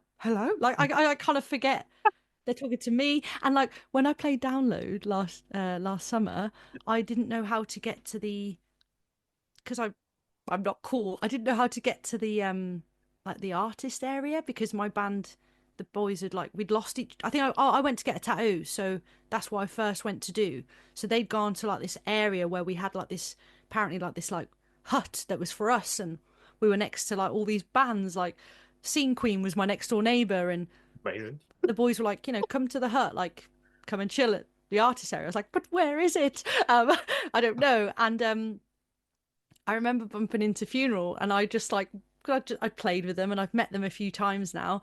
I remember like strolling over like, "Hi guys," they're like, "Hiya," like all hugging me like, "It's your day today, you excited?" And I just, and then like, I was like, "Oh, I don't suppose you know where the artist area is?" And they're like, "Oh, we're going that way, come with us." And like walking through Download in between Funeral with all these people looking like, "That's Jessie Powell, Funeral for a Friend." And I was like, I literally was like, I saw people that had like maybe been mean to me once upon a time. I was like, Yeah, No, I wasn't really. I was actually like, but I tried to play it cool, but I'm really clumsy, and I'm definitely think like I tripped and stuff like on the way, and like was a bit like. I think they think I'm a bit feral, to be honest. So yeah. Did you wave like your nan? Yeah, walking through down and like, no, I just couldn't believe it when I said, "Oh, you don't know where like artist areas, do you?" They're like, "Oh, that's where we're going. Just come with us." And I was like, "What? Like, walk with you?" They're like, "Yeah." I was like, "Okay." Like, just like, and then people were stopping them, like, and then people were like, because I was like with them, they're like, "Oh, hey, Jessie." I was like, Hello." So you got like all these other people acknowledging me because I'm with funeral, and I'm like, all that people going, "Oh, this is Jessie from Dream State," and they're like, "Oh, Dream State." And I just felt like if that's all I achieve in life, I've made it. You absolutely have. The rest is just fucking gold now, whatever the rest is. Just get to walk through download with funeral, made it. Yeah. I got to go for a stroll with funeral for a friend. Mission accomplished. Yeah. Don't need the band anymore. Yeah. Done. Anyway. Two EPs. Done it. Yeah. Basically famous now. Yeah. It's very humbling. It's actually very humbling sometimes when like you do a big show like that. Like Download was one of the best moments of my entire life. Like I can't believe the turnout we had. Like over 13,000. Nice. Like what the hell? And I just remember like it's very humbling when like say like the next day you go back to Download and you're one of like you've kind of got a wristband so you can go places, but like you're in an area and nobody cares, nobody knows who you are, and I'll be stood there like, you know, someone who might have spoken to me yesterday because I was playing, like someone who's like here, there, and everywhere, and I'm like, "Oh, hey," they're like, "Hi," like it's just a very fickle like industry. It's like you're out of sight, out of mind. And it's just humbling when you do something big like that, and then the next day you go back and no one gives a fuck because you're not playing that day. Keep us grounded. Keep us grounded. I saw that. I noticed this at Bloodstock. Like, you had people there going into towards the press area and be like, "Oh, you were in here yesterday? Oh, you played yesterday. You're not allowed in here today." Yeah, it's like that. Out there with the peasants now. Like... It's like that. It is like that. Like trees, you get treated like gold, but then you come. I'll say, to be fair, trees isn't the right example because I went back the next day and like I was treated great. I was like, everyone was like, "Have you got time for a quick interview? I haven't got you on the books, but come on." But yeah, there are festivals that once you've played, you're like, it's almost like once you played, you get kicked out of your little hut that's nice and like, next, you know. They're like, you're trying to get changed after your set and they're like hoovering round you. Like, "We're tidying up for the next band now. Get out." You just mentioned trees then. I just had a bit of a flashback. Did you crowd surf in a dinghy or am I remembering this wrong? Rumour has it that Jeffrey is still somewhere in that forest riding the unicorn. Unicorn, that was it. I knew it was something. I used a unicorn as a board and I crowd surfed around the 2,000 trees forest. And if that's all I achieved with the band, made it. Have you seen the photos of it? Like, it's unbelievable. There's this majestic, magical beast being like, and that's me. I'm the beast. Yeah. But the unicorn is majestic underneath me. And like, it all sounded like a great idea when one of Alid's friends put it to me months before. Like, "We're going to bring out this unicorn. You're going to get on it." When it arrived, it was fucking tiny. So I'm quite a big girl, and I got on it, and I was like, "Oh my god, It felt like it was deflating. I could still feel like all the hands and all and it was just all wobbly, and I was like, "Get off!" It was like there was no elegance. Like I'm sure if someone like Dead Pony or someone on it, it would all look really sexual and really like hot. I went on it, I was like, "How?" Like it was the most unbelievably thing. I got to do a few lines singing, and then I realised, like, look, I was sweat. I'd lost half a stone in sweat. I come off that dinghy, I was half a stone lighter in sweat. And all I'm saying is, boys, there's no elegance there. Thank God I had tight shorts on under that skirt, because it would have been a horrific sight for the nation. There was one point I thought they were going to take you back. I was like, are they actually going to let her go back to the stage, or are they just going to hold her hostage now? So what's happening? Yeah, and I was like, "Take me back!" Yeah. There's a video of me like, and like they all thought I was playing, so they were like, "Ha ha ha, Jess." I was like, "Yeah." This is my life now. Yeah, I thought I was going to die. And what happened was they started like, they don't give a, like, when you do these festivals and you do something like that, they don't give a shit. They're going to still pit. They're going to still circle pit. So I'm heading towards like what looks like a tornado. And I'm like, take me back. Like you're going into like, a black hole. And Yeah. everyone's just like, la, la, la. And like, no. Like I can feel myself like about to break my neck or my back. If I fall off that and someone like tramples on me, that could be serious. And I'm like, Yeah. I'm just holding on to the neck of the unicorn, like, ah. I think the bouncers got wind that I was like very unhappy and they just like pulled it back in. Yeah. But no, they did good. Like, I'm not a light girl, and it was, that's a lot of weight they took on their heads. So thank you, Trees. But Thank you you. had a live mic just where it's like, can you take me back, please? There are videos, like, I really thought it would. Don't get me wrong, the photos, I'm like, smashing it. But if you watch me live, I'm like, help me! Like, it's really not. Like, I managed to, like, get a few, like, ah! But then, like, if you watch live footage of that, I'm literally like, ah! And, like, it was hot, so, like, my ankles had really swollen. There was, like, cankles going on. I felt really like uncomfortable. I felt a bit seasick up there. I was like, do not be sick. Do not be sick. Could have ended my career that day. Oh, I fucking feel hell. like something similar happened on the headline tour. I feel like I saw a clip. Oh Can't remember yeah. what- So again, I decided to crowd surf because when I'm up there, adrenaline just takes over and I go into like beast mode. So I just like, fuck it. Oh, there's a balcony, just dive off it. I don't think. So I did that. That sold out Cardiff show. They were a great crowd. They carried me. I was like, legends. But then I realised halfway through the venue that I'd forgot to put the lycra shorts on. So not only was I like, felt like it was like some very suspect carrying going on, No. I also was getting like, for some reason, my legs in this dress, just naturally how you get crowd surf, for some reason my legs were like parting more and more. And like, I was like, no! Like, I was like, let me down, because I had like this silk, it didn't help that I had a silk dress on. So I kind of set myself up for chaos here. So the dress is like rising, the legs are opening, the poor sound guy's like, and it was a sight for sore eyes. Thank God my husband wasn't there. I forgot I had a divorce after that. Oh, Jessie. Anyway, so yeah, I go through these things. At the time, they feel like the most exciting idea. But when I'm up there, the panic, just my anxiety goes through the roof. And then like hands are going everywhere. And I'm like, this is regret. So yeah. So for the next tour, you need to hand out things to all security. Don't let Jessie crowd surf. They can say that, they tell them. There's been times where the boys have told me not to do something. And I'm like, you can't stop me. And I just do it. I just go into this really weird, and it's true what they say when you're playing live. There's like an alter ego that comes out. Like, I'm not the person I am live, isn't the person you meet. Like, I'm quite high energy, but like, I've just, could have definitely broken my neck at Trees, but why not? Anyway, Oh. All life experiences. I mean, like I say, you live and learn. You do. Oh, Jessie, I am conscious of time, but I did want to talk about it. Obviously, people listening to this, you've got a really inspiring story. You didn't give up. You kept going. You fought through it all. Now you're passing on that message to others. So if there is people to listening to this, so like, I would love to sing. I'd love to be in a band.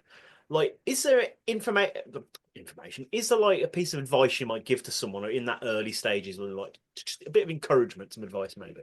Well, firstly, I'd say www.jessiepowellmusic.com. There you go. Yes. Yeah. Yes. Come there, have a chat, pay me. No, no, sincerely. My advice would be to anyone that is looking to do what I've done is like, expect nothing and appreciate absolutely everything. Because what I have learned from doing this for a long time is that, again, it wasn't an entitlement thing. It was just like that frustration of like, I can do what they're doing. Like, I can do what the boys are doing. So why? It just didn't register with me. But actually, I think focus, like, stay in your own lane. Don't worry about what the people to the left or right of you are doing. Like, focus on your project, worry about you, set goals, create plans of action, work really, really hard, be authentic, because I think people can really see through like fake very quickly. I certainly can. Like, when I meet, like, I get it, everyone has a persona, but like, yeah. And just be kind to each other, because I didn't have that luxury when I started. So like, I do really echo to my clients to just be kind to other people. Like, when you're playing live, go and speak to the opener, thank the sound guy, thank the bar staff. Like, there's not one person that doesn't get thanked at a Dream State show. And the boys get a bit cross with me because like, I'll miss cues, I'll miss start of songs, but give me a bigger gap then, because I've got my thank yous to get Yeah, to. yeah, exactly. But that's one thing I really sincerely like feel that is important to me, is just to like, just appreciate it and just don't expect anything, and then you can't get disappointed then. I went into Dream State expecting to just play live again, and how cool would that have been? Yeah. And like, this is just more than I could have ever wished for. So yeah, hopefully that's come across quite clear. I kind of again went off on like 8 different tangents there, but No, absolutely. And as was it M people that said the only way is up? Because moving on up, yeah. because like I can't wait to see the future of Dream State. You guys are absolutely incredible. When you Thank dropped Bloom, I was like, oh, more now, because this song is absolutely incredible. Thank you. Still dreaming. I listen to that song every day. I think I absolutely fucking love that song. I always set So myself up with these songs though. Like, I create these huge songs like vocally, and then like I realize after I've recorded them, like, I've actually got to sing that live, and like it's almost like, why do I do it every time? It's something, and then like they're like, oh, it's character building. I'm like, it's anxiety riddling. Like, I have to go out there on the encore, the first song, Still Dreaming. I've just done an hour. Oh, don't worry, I'm just gonna be like, I'm still dreaming. It's absolute. I mean, I don't know why I do it to myself, but I respect that you appreciate that. At least it was worth it. If there's one person that likes it, thank you. I mean, you wanted to be in a death metal band. Watch this space. It's gonna happen. I'm gonna drop something really disgusting one day, and everyone's gonna shit their pants, and it's gonna be great. I cannot wait for people to just be like, oh, okay, that's where we're going. Brand new Dream State single. I can't wait for that. Just and all of a sudden, it's just like I've tried. Like, you I'm should great. make it. You know how albums just have the bonus song at the end? Yeah. We have talked about me having, like, I have begged and pleaded that I want one song where I just come in and from the get go, you know, this isn't gonna be how it goes, but I just love to come in with like a black or like a a really dirty, like just something that people are like, like it's just a completely different vibe for like one track, so people can. I just really want to showcase that sort of side that I don't get the chance to, because that's the band I've always wanted to front. Like, I'd love to have been in like I Wrestled a Bear Once, that kind of vibe. I really like that kind of you know, just straight up like proggy chaos is what I would like love one day. just filth. Yeah. Yeah. So last question from myself. One thing I like to ask all musicians on this show: if anyone's listening to this and they're like, "I'm liking this girl, I'm like the cut of her jib. I'm going to go listen to a few of her tracks if they're not familiar with Dream State already."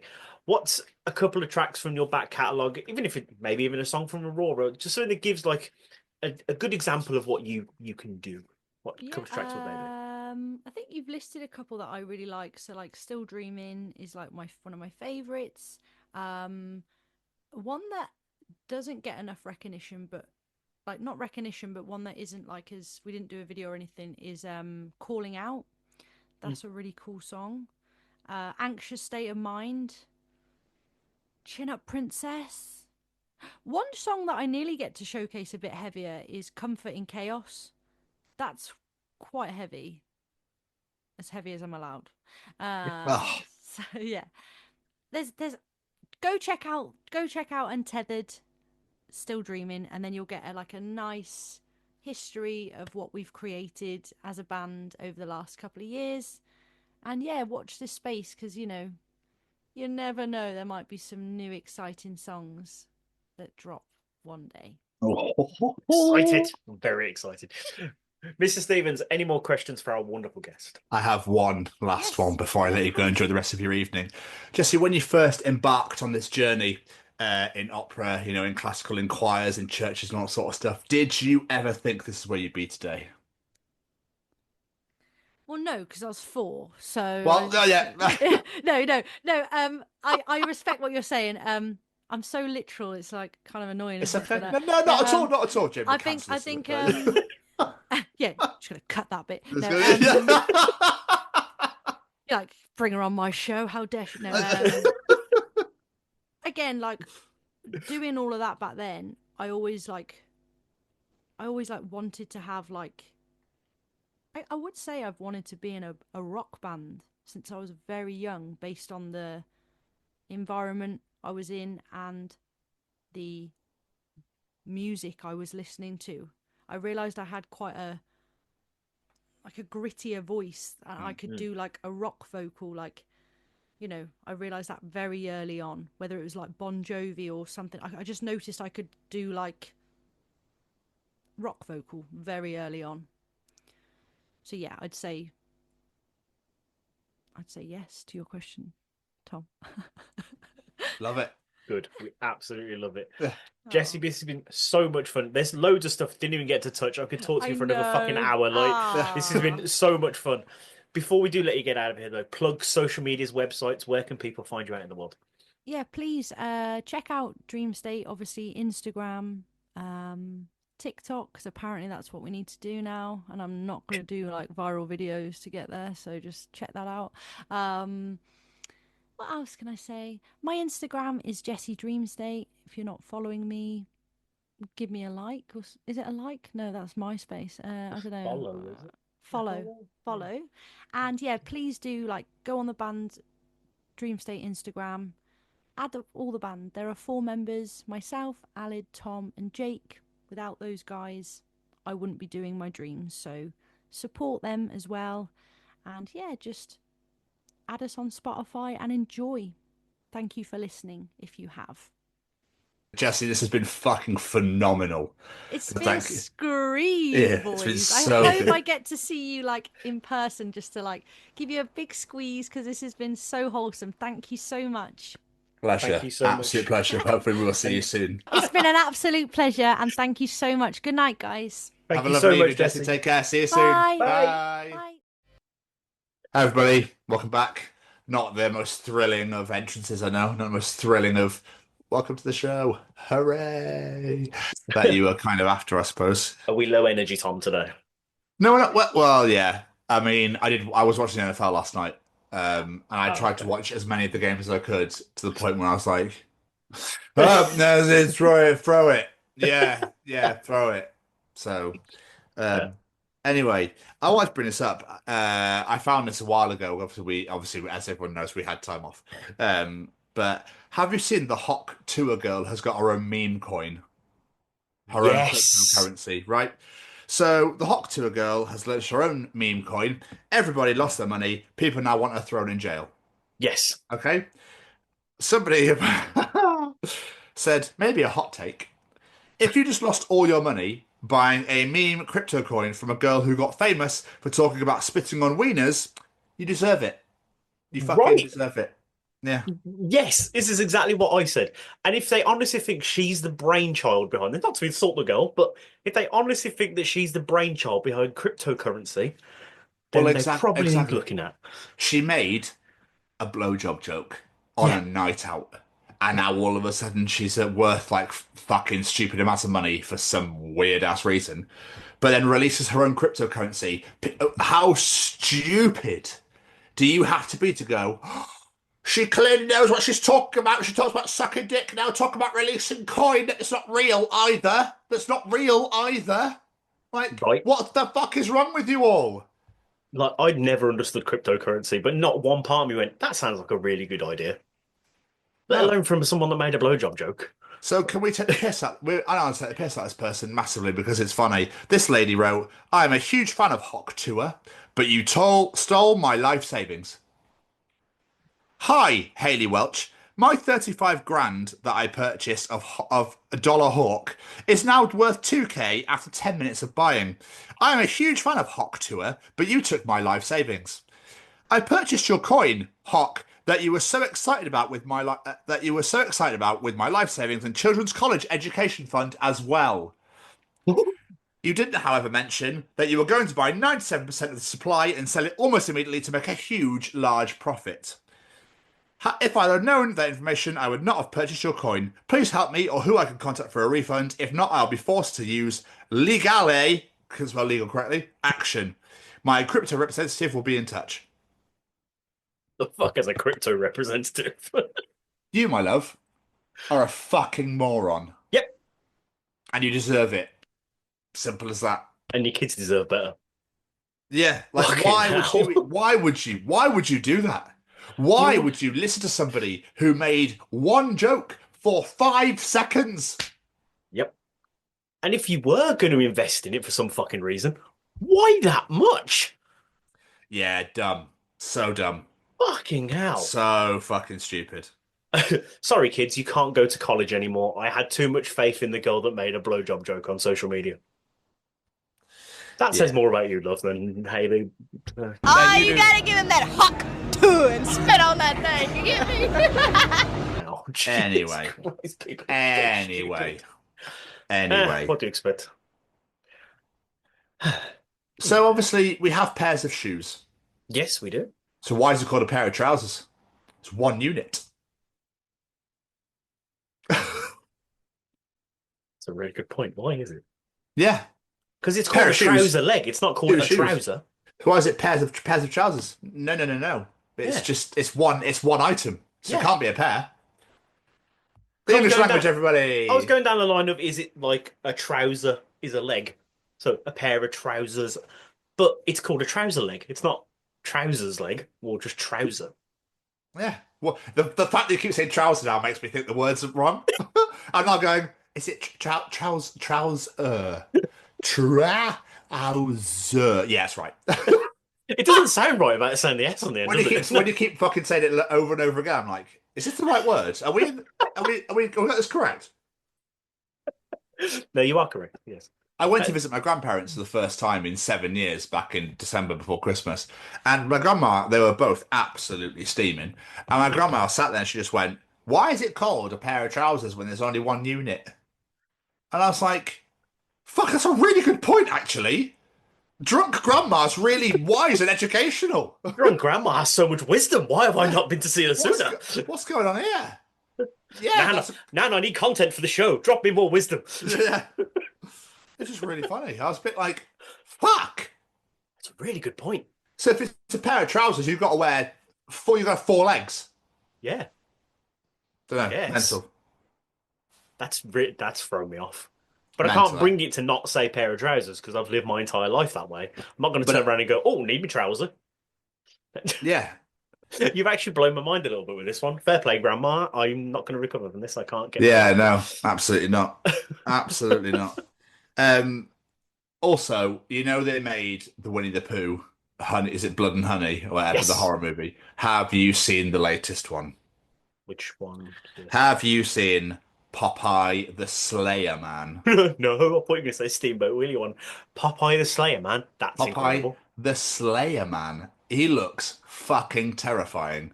And obviously, with how muscular he is, yeah, it's just like twisting heads. Like it's just, mate, it's crazy. Absolutely crazy. I love it though, because obviously someone's lost the rights to Popeye somewhere and decided to make him a horror movie. But the trailer is it's like, fuck that. I love how fast people are jumping on this. Like, Disney's lost the rights to Steamboat Willie or something, so there's immediately a horror movie. Winnie the Pooh, immediately a horror movie. Popeye, immediately a horror movie. Like, these horror writers just must be sat there with fan fiction going, "Come on, counting down the days. Come on." Yeah.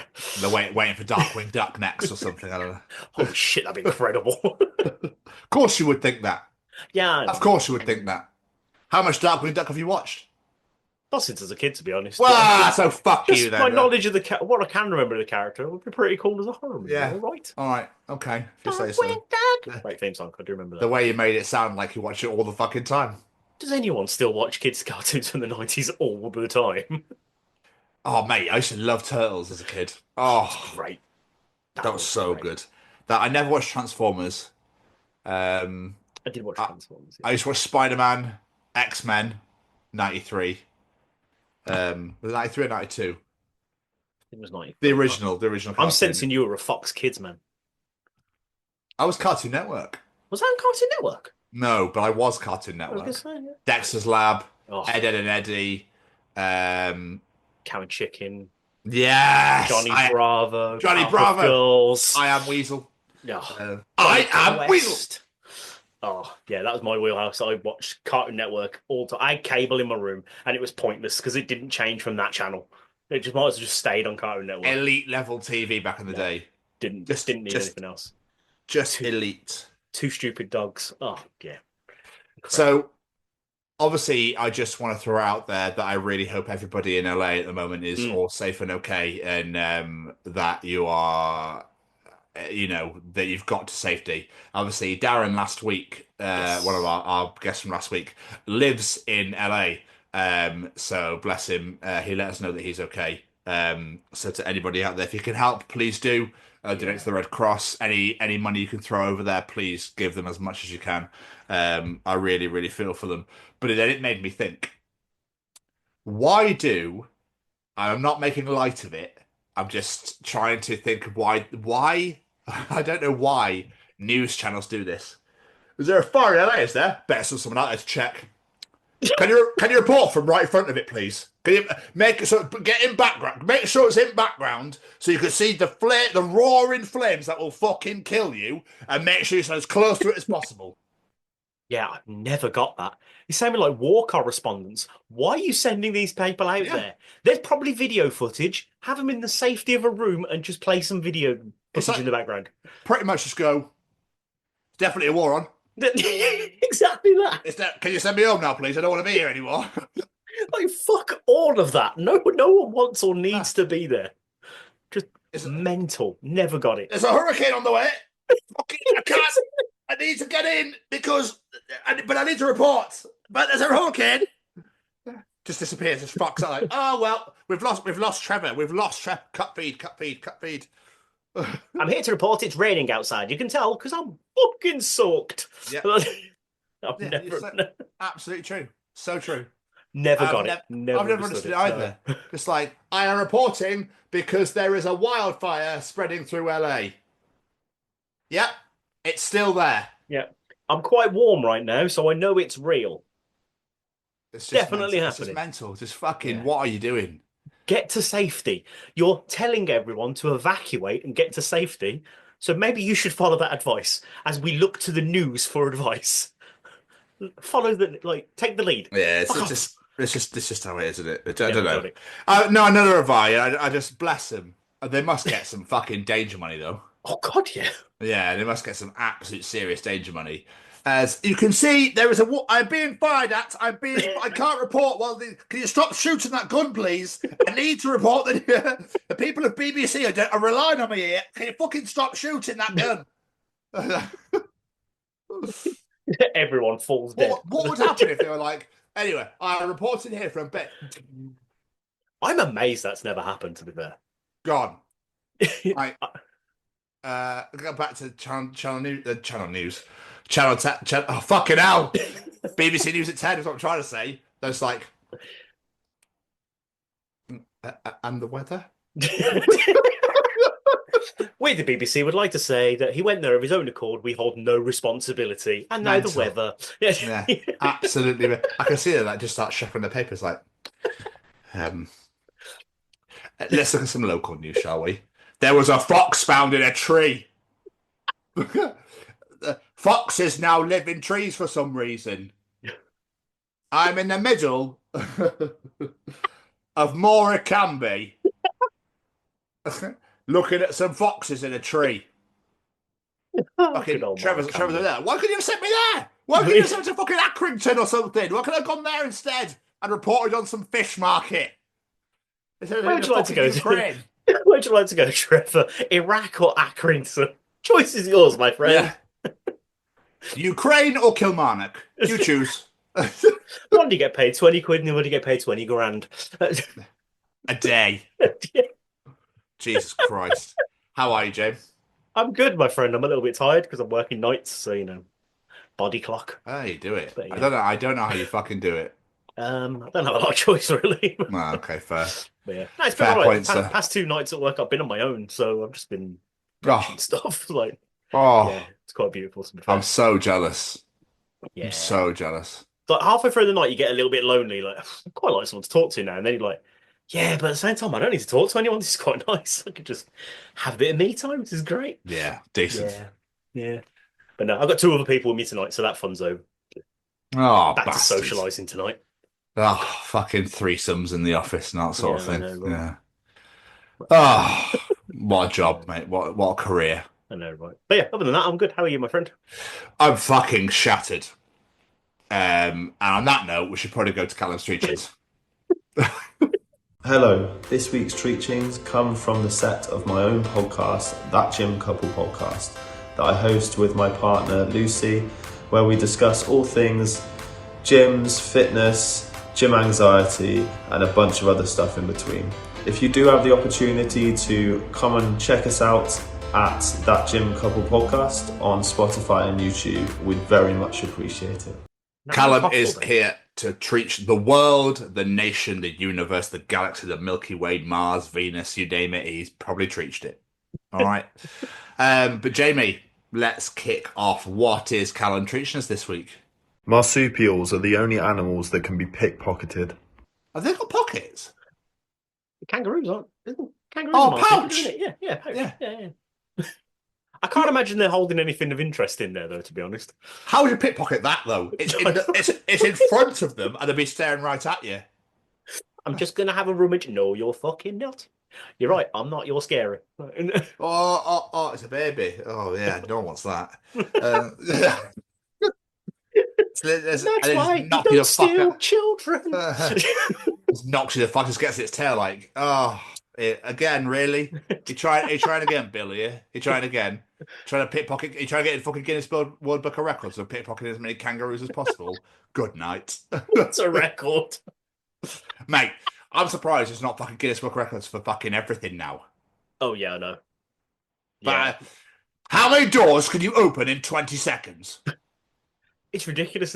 We brought Olivia the Guinness World Records for Christmas because she kept looking at everywhere in every bookshop. She's like, this is amazing. I was like, fine, let's get her one. Kept her happy. Probably her favourite present over all of fucking Christmas. But anyway, there's like 10 on every page. I'm like, how is there this many records?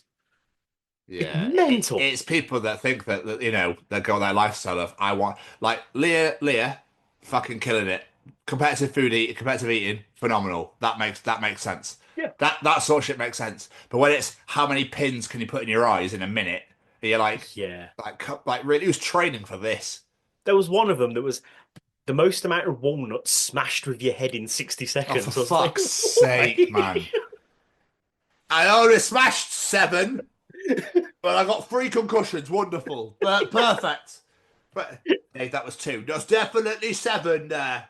There's definitely. Who are you? What's that? Why am I smashing walnuts? Why have I got walnuts in front of me? Dave, you okay? His blood pissing out of his nose. Like fuck's sake. I think that's to complete the record. How many times did you have to do this in training to get to that point? Yeah, and I Why? mean, do you reckon the adjudicators, they're like, oh, for fuck's sake, really? Yeah, they've got. I wonder how many batshit ones they get. Oh, probably loads. I bet they get some really, really weird ones. I could eat 3 cushions in 30 seconds. Like, fuck, really? Yeah, it's not anything to be proud of, or it's not an achievement, mate. So, anyway, we're talking about pickpocketing marsupials. Oh, yeah. And then we've got to the Guinness Book of Records. So I'm assuming this is probably the dumbest thing I've ever said in my life, because I don't actually know much about marsupials, but I'm assuming they've got some sort of pocket on them.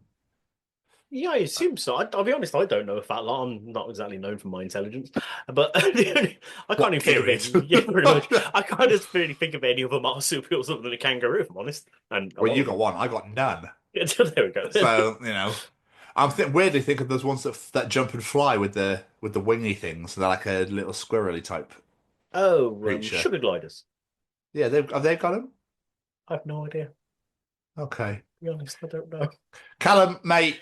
Yeah, you're right. Yeah, you've made us look stupid again. Yeah. Cheers, Callum. Appreciate you, mate. Appreciate you. Funny though.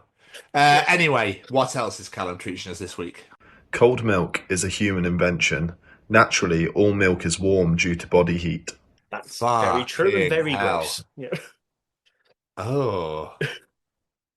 Could you do you reckon any farmer's just gone, one for you, one for me, one for you, one for me? It's just like cum dribbling. Oh, delicious that. Oh, lovely. Mildred. Daddy's here. Are you ready to be milked? It just comes on a skateboard underneath like he's fucking servicing a car. Oh, I love my milk in the morning. Let's put some on my fucking cornflakes as well. Which is just some like hay and sticks. Oh, do you reckon anyone's done that as well? Like, oh, I need some milk for me tea. Cheers, Betty. Yeah, 100%. 100%. 100%. And also, there you go. That's blatantly happened as well, yeah. Yeah, apparently it's really, I think it's good for you, I think. Apparently. Breast milk. Yeah. Yeah, apparently. So let me just put that in my cornflakes. There you go. Oh, fucking Bear. I saw it on Bear Grylls. I promise you.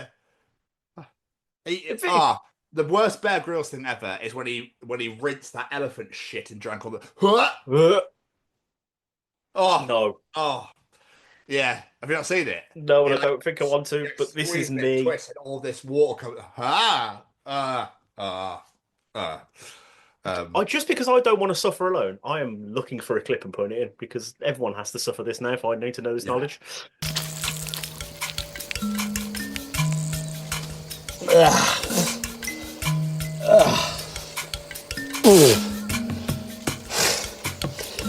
Not one of the better drinks I've ever had.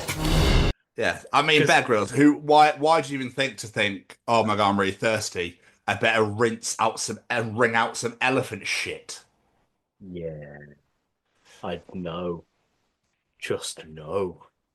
But I mean, obviously, the vegans will hate this anyway. But the fact that we, get milk from cows and stuff like that. But Des Bishop, a comedian I absolutely love, does a whole skit on milk about how you go to a coffee shop now and they go, "Is that normal oat soy?" It goes, "I want normal fucking milk." Of course I do. Why ask me the question?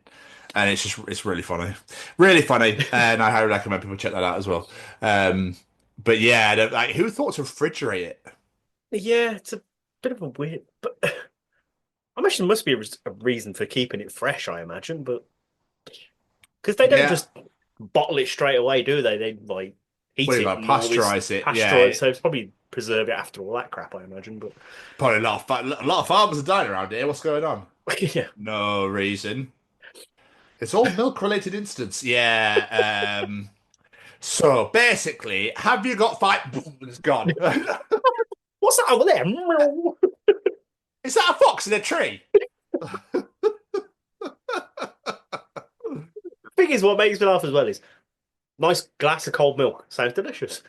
Warm milk on my cereals and stuff like that. Enjoy that. Room temperature milk sounds disgusting. I can't. Oh no. Oh yeah, because you warm milk for babies. I was about to be like, who's warming milk? But I realize it's for kids, babies. Yeah. And I even have it warm with like my cereal sometimes. Just take the chill off. No.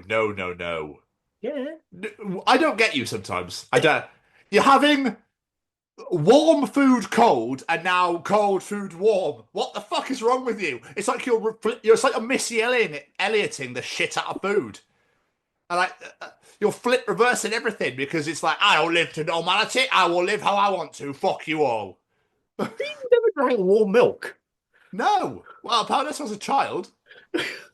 Nice warm milk on your Weetabix. It's delicious. I don't do that. I use cold. I just get it out of the fridge and go, There we go. Nom nom nom. It's fair, you don't have the patience. You see a bowl of cereal, you're like, oh. Yeah, literally. I just eat the bowl as well. Just chew straight through it all. Porridge, that's warm milk as well. There's nothing more. There's nothing more sad than when you put milk on your Weetabix. But because the Weetabix is basically a fucking sponge, and watch your milk just go. No, just eat it really quick because you want that nice gulp at the end. That's the only problem with Weetabix. By the time you get to the bottom of the bowl, it's just like a sponge. They're like, oh, Gutted. it's just Absolutely not as gutted. appealing anymore. Oh, Weetabix is great. I like crunchy cereal. I don't like soggy cereal. I like crunchy. So I will always pour, but then I always eat off the top first. Like, oh, the crunchy goodness. It's all I love it. It's incredible. I don't get the people that eat Weetabix with like yogurt and honey or some shit. They're healthy bastards. That's who they Yeah. are. Yeah. Not Keep fit for me, that one. motherfuckers. Anyway, Jamie, and finally, what is Callum treating us this week? On average, paying insurance is not worth it. It really isn't, is it? Yeah, it really isn't. Now I'm thinking about it. Yeah. I mean, obviously for things you have to have it for makes sense, but I never ever take it out for anything because I'm very careful with what I have and what I do. Well, exactly. I can't remember last time I got like gadget insurance and all that sort of stuff because yeah, I just look after my shit. Keris used to bang on and on at me for getting life insurance. And I was just like, I just don't want to. See, we have it because we have to. We had to have it to buy the house. But Okay. other than that, I probably wouldn't have bothered. Because yeah, I don't know. I didn't really ever think about it, to be honest. Because essentially, what you're paying for is something that may never happen. Yeah, pretty much. It's like And I it's just- get why, like car insurance, for example. Me and Well, Becky, yeah, you have me to and have Becky it. have been together what over 10 years. Paid car insurance the whole time. She's never once had an accident. So they're like, how much money is she spending on car insurance to get fuck all from it? Really, It's amazing like with their driving as well. Oh, it's at least said that. But you know what I mean, though. It's like you say. I was you're paying joking, for- by the way. know, I was totally joking. You I are wasn't paying for just in case. Yeah. I might at some point maybe lose this. Maybe. Might not, but I might. So do I want to fork out 1,500 quid for it? No. No. No, I Yeah, don't. it's a bit of a weird one, that one. But then you always break something and go, wish I took the fucking insurance out now. It's always as soon as you say no to an insurance policy, you end up breaking it. Like, fuck. The only thing I do get is travel insurance. Yeah, that's fair. That's the only thing I will get. I've never ever had a problem when I've been abroad. Ever. Yeah, but that is something that is known to fuck up a lot, so that makes sense. Especially like flights and stuff like that, yeah. So that one makes sense. Callum, mate. Oh, thank you so much. I'm sorry you made us look like twats and we ruined everything for you, but that's what we do here. That's just how we roll. We shall brush up on our marsupial knowledge for next time, sir. We're going to have to. He won't come with any marsupial knowledge. That's it. That's all the We've marsupial done knowledge done. Done and dusted. Gutted. Absolutely gutted. But yes, I'm fucking shattered. Yeah. So, just from, I didn't sleep very well, and I woke up really fucking early on my day off. I've now got 5 days in a row, and I'm just a bit like, kill me now. I'm not going to do that, but yeah, I go what you mean. So, Yeah. what's been going on in the world in Jamie land? What's been going on in the world of Jamie? Not a fat lot, if I'm honest. I've been working, and sorry. I've been Rihannaing, and How dare you? I know, right? And I've been ill. That's pretty much been about it. This cold thing, I'm starting to see the other side of it now, but Becky's had to go get antibiotics from the doctors. It's just not budging. And I know loads of people who've really kicked their ass. The other day, I didn't even go see the kids. I couldn't do it. The school run took it out of me. I couldn't do the travel. And I didn't want to risk giving it to them as well. So I didn't even bother going to see the kids this week. Holy shit. Yeah, I felt fucking terrible about it. But, I don't want to risk making them ill. So, yeah, literally, I've done nothing. I've done absolutely nothing. Other than, the one thing I have done is I finally finished watching American Horror Story. Okay. I'm a completist, and that show went south a long time ago, so it was a real struggle to finish it, but I got there in the end. I love how you decline an invitation fully paid to Dublin, Ireland because of a child's birthday. Yet you have a little tiny sniffle. No, I shall not. I shall not come see you. I have a tiny sniffle and I don't want to give it to you. It was her birthday. It's a bit fucking different. Oh, that you saw her for all of 10 minutes? Longer than that. Oh, dear me. Deary me, Jamie. But yes. Anyway, I don't want to risk making them ill. Lena already almost a load of time off school because of it. Sorry. As well. What the fuck did you just say? I didn't want to risk giving it to them. Lena already had a bunch of time off school because they've already had it. Oh, well, they're immune then.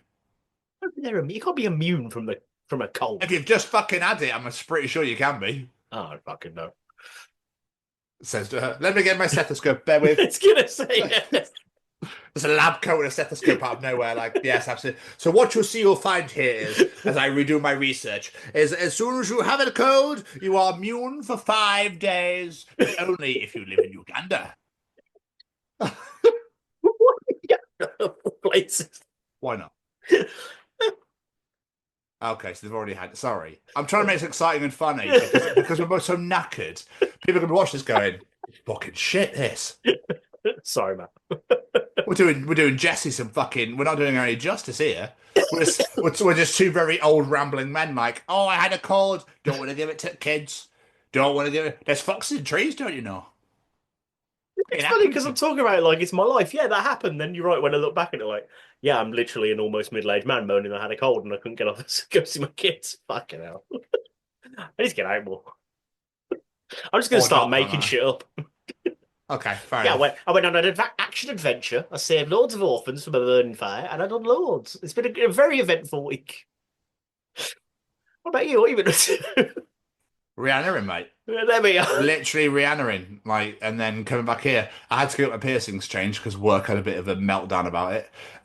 So they're now clear plastic, and there's nothing else more I could do about it. So yeah, boring. I had to go to fucking Harrow to get it sorted. And I got to Harrow, shithole by the way, and went to the piercing store. They're like, "Oh, the piercing's not back till 1:30. It's just midday." Oh. And I was like, "Oh, okay." But I'm not gonna, so I had to wait. It was fine, but it all got sorted. It cost me £8. I'm not going to complain. So I've been Rihanna in, and then I've been watching a lot of AEW to catch up. I'm literally World's End's on right now. How long ago was that? The 28th of December. Okay. So I was 6 weeks behind. Now I think I'm 2. So I think I've done quite well. Yeah. And yesterday I went for a wander around Ruislip. Just went for a walk. It was really, really nice where I live. Went to this high street. The high street is beautiful. Just had a big walk up there. It's just literally one street and that's it. Oh, nice. Yeah. So I went up there and came back, chilled, watched the NFL. The Steelers played in the wild card round against the Ravens on Saturday night and got well, they didn't get dicks, but we lost. We were 21-0 down at one point, and I've realised for the last 6 years or 5 years, we've been losing to 0 at half time in every game in the past 5 years. Oh, really? We got beat by the Ravens, which I'm gutted about. And then I watched the Bills beat the Broncos last night. I watched the Eagles beat the Packers last night, and then I missed the Tampa Bay Washington game because I fell asleep. I wanted to watch the highlights and then went on social media. Bang! Mistakes, yeah. So I was like, oh, I know who wins. I don't know the score, though, so I need to watch the highlights still. So I'll watch that at some point. And then there's one more game tonight with the Vikings against the Rams. But obviously, the Rams are from LA. So Arizona have very kindly lent them their stadium. So they're playing in Arizona tonight. And then, like, apparently they've gone all out for LA, like, making it all look like a Rams stadium, which is fucking amazing. That's awesome. Really fucking cool. So, yeah, man. And today I've been doing, like, washing and just usual shit. Boring adult stuff. Yeah, boring adult stuff. Played a bit of PlayStation. And that's pretty much it. And my housemate's moved out. Oh, okay. So I'm literally the only person in this house right now. Nice. 4-bed house all to myself. Nice. It's blissful. Very nice. So I was going to ask this the other day, but I thought, you know what? It'd be more fun to do it on the show. What the fuck was this NFL thing you sent me the other day? So you went, you've got 3 minutes to do it now. And I was like, oh, sorry. So basically, I meant to send it to you way before, but I got sidetracked. Right, so what was it? Basically, it's the race to the Super Bowl. So you basically pick the winners of each game and who you think's going to win the Super Bowl at the end. Okay. And so far, you've got none right. Yes. As far Told as you let me just double check. I told you I should just pick all the losers. That's the way it should go. Let me just double check. You definitely got all the AFC wrong. So you picked the Steelers, you picked the Chargers, and you picked the Broncos, and they all lost.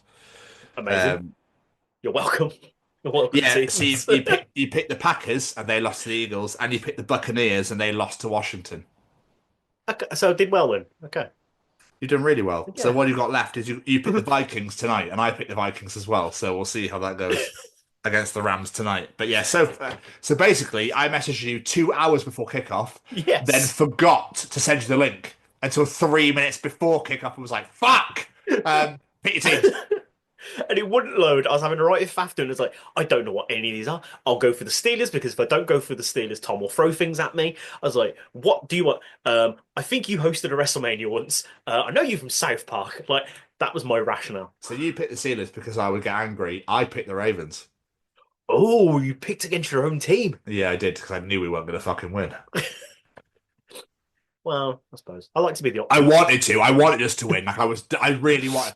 But I started watching it live. It kicked off at 1 a.m. I got to 2 a.m. and I'm like, why am I watching this live? Why am I bothering? Why am I giving up my evening of sleep to Watching watch your own this shit? heartbreak. Yeah. Yeah. So, Yeah. and I'm really fucking pleased now that I didn't watch it live and I watched the highlights instead and just got more depressed watching that instead. So, with my picking skills, if I do this fantasy football team in the next season, I'm basically just going to get completely destroyed the entire season. So whoever, oh, you mean for fantasy? Actually, Yeah. fantasy. Okay. I was going to say, if you pick the Super Bowl winners again, just pick the other team you weren't going to choose. That's what I should do. I'm going to go for you, actually, and then pick the other team. I Yeah. like that. That's smart. I'm going to do That's that. the way to do it. That is the way to do it. Yeah. But I, however, did pick Tampa Bay as well, and I got it wrong. So, Okay. but I got the Chargers wrong, and I got the Tampa Bay Buccaneers wrong, but I've got everything else right so far. So It's clear which one of us knows what the fuck they're talking about when it comes yeah, to the NFL. there could always be some surprises, mate. There could always be some surprises. You just never know. This is very true. The fun of sports. Oh, and I sessioned Braden on Friday. How And we is Mr. caught up. Brown? That was really nice. He's very, very good. He's very busy.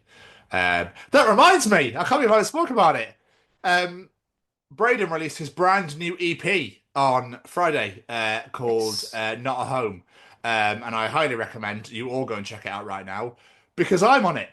Yay! I'm actually on a Say We Can Fly record, which blows my tiny little mind. That's fucking awesome, that is. It's unbelievable. Braden was recording this EP when I went to go and visit him back in March of last year, and he was recording his song Antisocial, which is track 5 of the EP. And basically, he was working on the bridge part, which has all the piano and the strings in and stuff. And he was like, it just needs something to bring that song back in. And he was like, what about if I put a phone? So originally, I think he put a phone ringing in, and then he was doing like different voices. And then he turned around and he went, do you want to do it? It's like, yeah, of course I do. What, one take, Tom? Cheers, see you later. That's awesome, that is. So at 2 minutes and 3 seconds into Antisocial, you'll hear my voice say, hello? I love the fact you know exactly when it is in the song. Yeah. It's because a lot of people ask me, they're like, I can't hear you. It's like, it's because you're just the wrong song, that's why.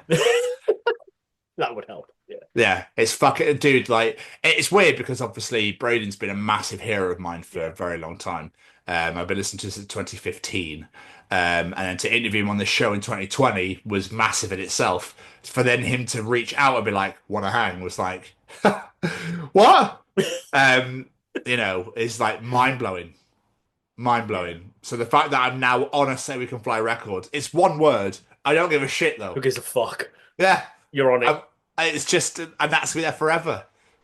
It's just insane. It's just insane. I don't care if it's one word. I'm so fucking happy for you because I know how much Braden means to you and his music, even before we started talking to him. So just to have that moment, that's fucking awesome. Yeah, it's great.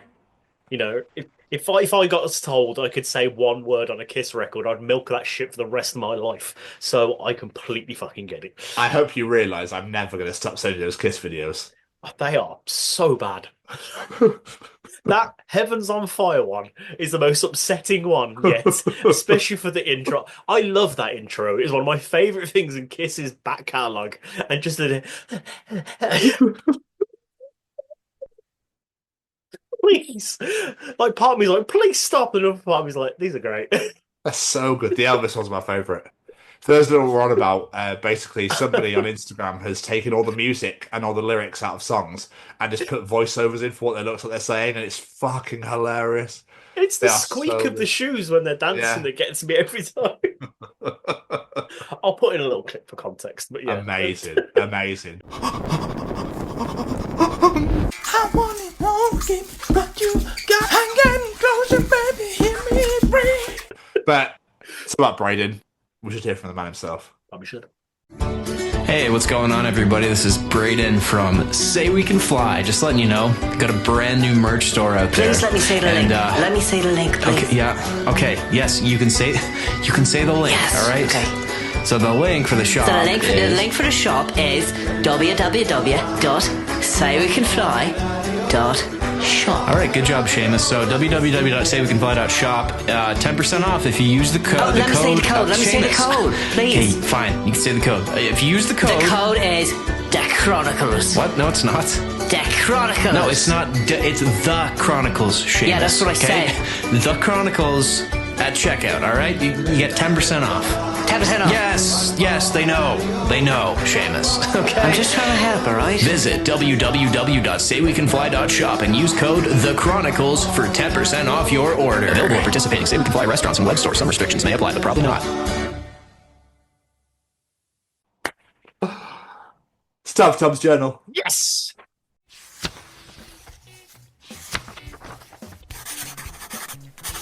And welcome to another edition of Tom's Journal. Right, Jamie. Yes. Yes, but where on Eileen? For fuck's sake.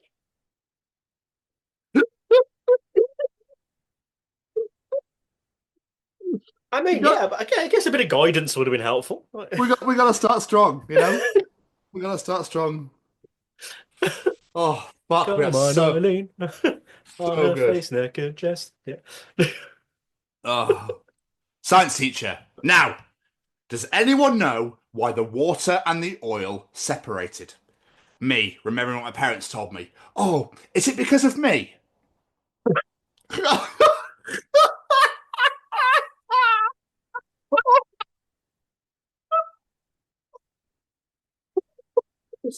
Oh my god, I love it so much.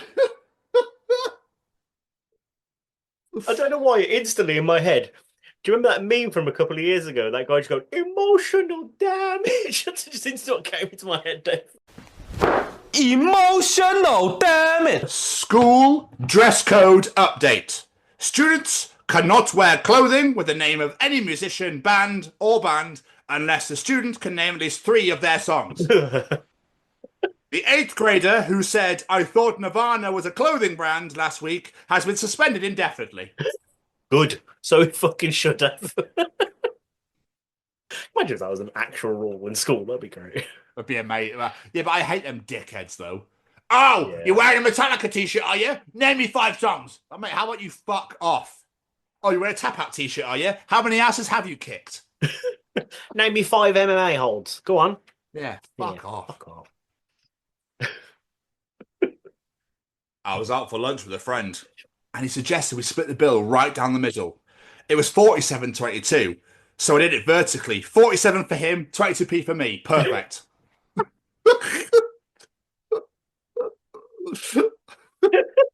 I like that. That's smart. I like that.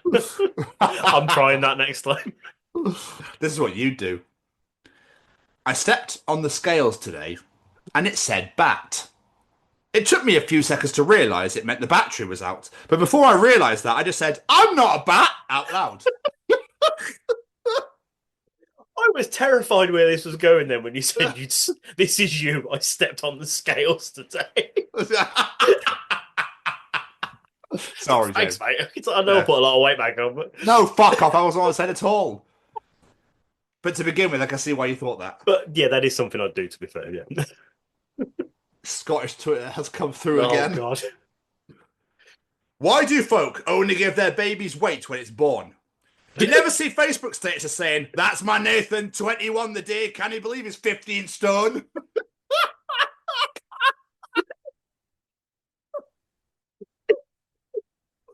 It's true, to be fair, but at the same time, going back to our previous conversation, if my mom did that, I'd be fucking mortified, so please don't do that. Oh, okay. Yeah, Debbie, don't do that. Yeah, don't do that. My parents told me that Santa wasn't real when I was 15. The joke's on them, though, because I'm at the mall right now, and guess who's here?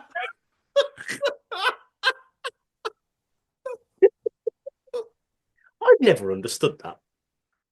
Like, there's a Santa at this mall, and this mall, and this mall, and this mall, but there's only one Santa, and he only comes one day of the year. Yeah, it's kids, they don't think, do they? It's amazing with kids' vast imagination of things and everything, and how they can think up the most most mental shit, yet can't work out that it's not genuine. No, it's the same way you go to supermarkets, and there's shelves upon shelves of these, like Elf on a Shelf, and yet every year they go, "Oh, it's magical. It comes from the North." Yeah. I think you might find we brought it at Asda last week. So my mum was at a party, and this little old lady told her that she'd already bought her Christmas presents because she won't be here for Christmas. And my mum went, "Oh no, don't say that," thinking that she was copying it soon. And she actually went, "No, because I'm going to be in Benidorm." Oh. I mean, she could have worded that better, to be fair. I can understand why she think that, Yeah. Yeah. It's funny because I couldn't find a parking spot at my job, so I left. They've got enough people. Next time I cycle to work and the bike cage is full, I'm saying that. This is top tier heroism. Hero of the highest order. My sister-in-law had a driving test today. There are 3 possible spots that they use to test reversing around a corner. One of them she just could not master. So stepdad Ken went and parked his car there so the examiner had to pick one of the other 2. Anyway, she passed. I know. Not many heroes in this world anymore, Ken. Bravo, what an Ken. absolute legend. The world needs more people like you, Ken. Yeah, Bravo, 100%. my friend. 100%. Oh, give that man a medal. Daughter, so how do I solve X? Me, you don't have to solve for X, because X can't give it to you. Daughter, do you see what I mean? Teacher, I completely understand why you're failing now. I would say she's passing her life if she's being given that knowledge. You know, DMX is adding some knowledge in this house. You're winning. Yeah. 2 more. Paramedic arriving on the scene. Oh my God! His face is totally disfigured! Me, I only hurt my leg. What?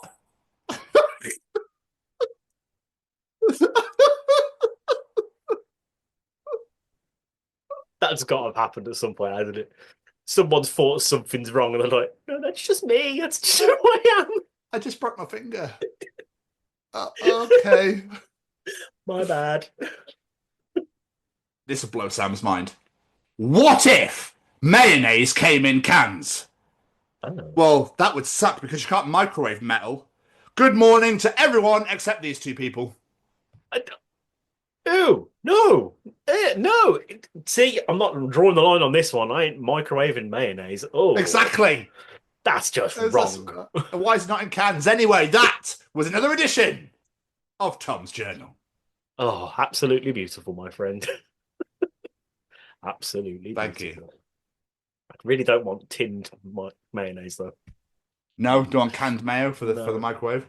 Saying that, though, if it came in a can, you'd have to eat it all in one sitting, and Sam could easily fucking do that. So that's... Yeah. I'll just get it out. Just come out with like a blob, wouldn't it?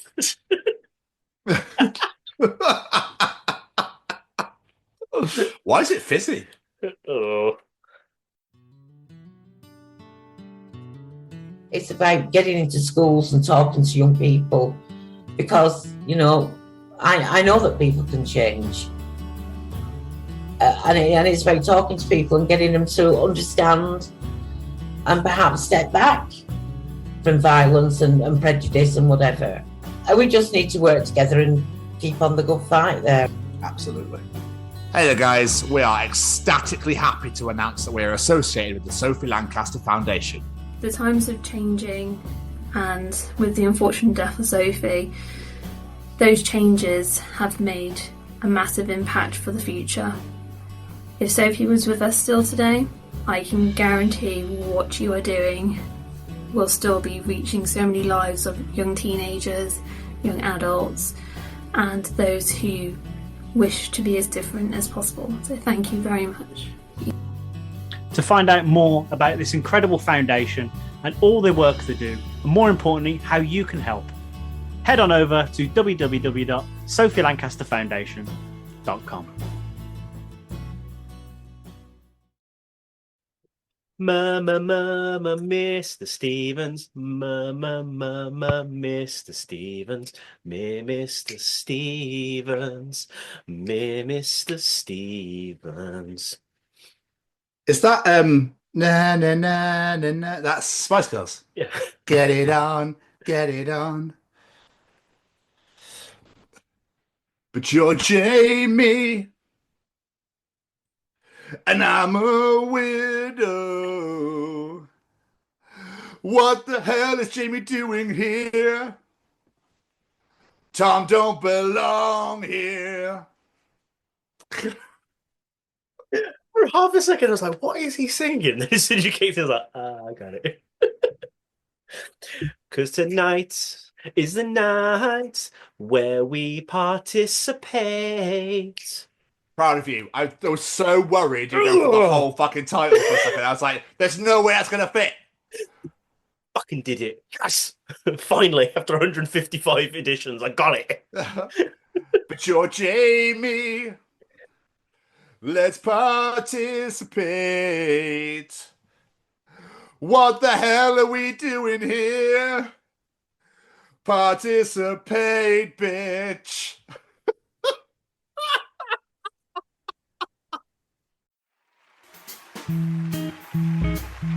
Ladies and gentlemen, it's time to participate in Jamie's Participation Challenge.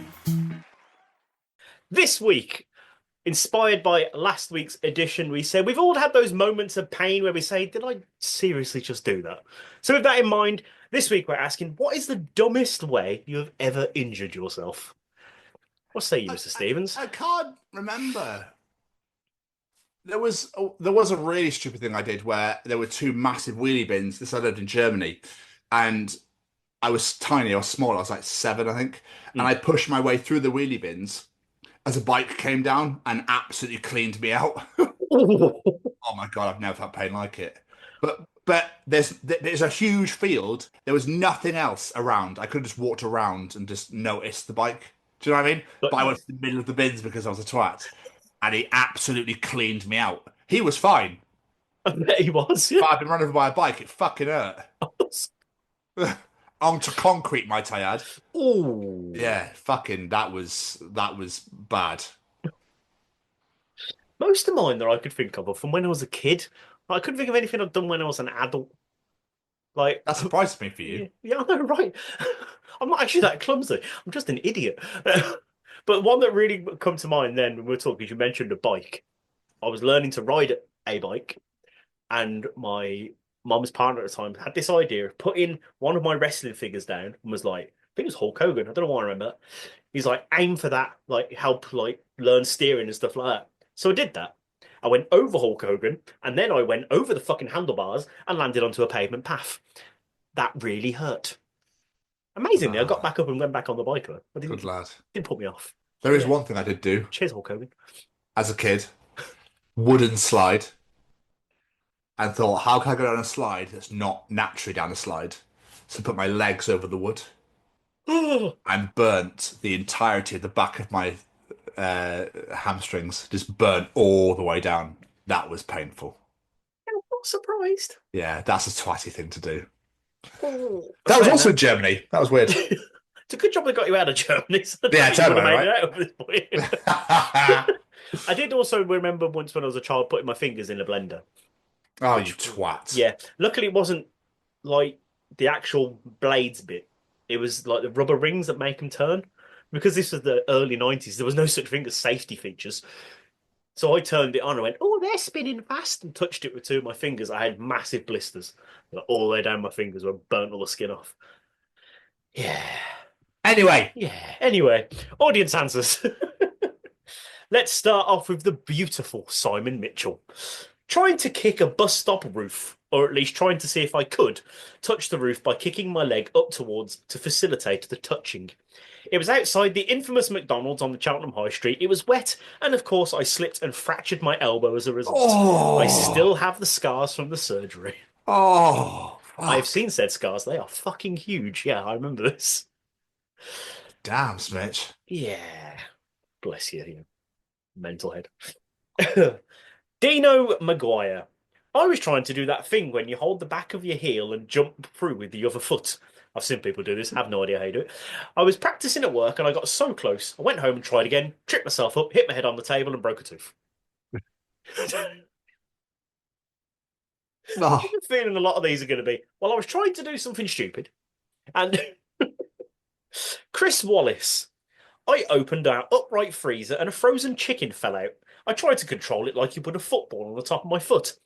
Ended up breaking a couple of bones in my foot. It wasn't that funny at the time. Mm.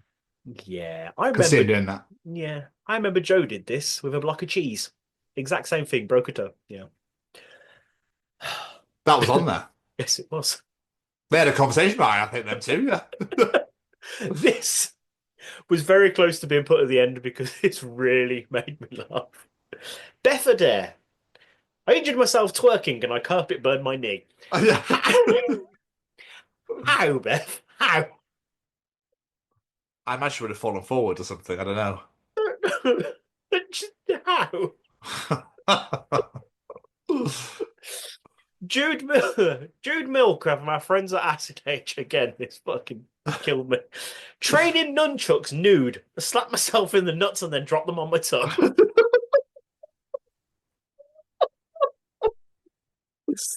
Fuck, I love you, Jude. He's on the show next week. He is. Yeah. Law Murphy. I was doing a chest bump with my mate. He stayed in one position and I went flying and fractured my elbow. This was a couple of months ago. It's really bad. It was really bad. Yeah. What an absolute melon. But I know the guy she chest bumped, Rich. Yeah. Oh, okay. So I'd be fucking guilty. Why didn't you go flying, Rich? Isn't a frog, I think. Looks like. Paul Grace. I sneezed and headbutted the patio door handle, knocking myself out. Not my finest moment.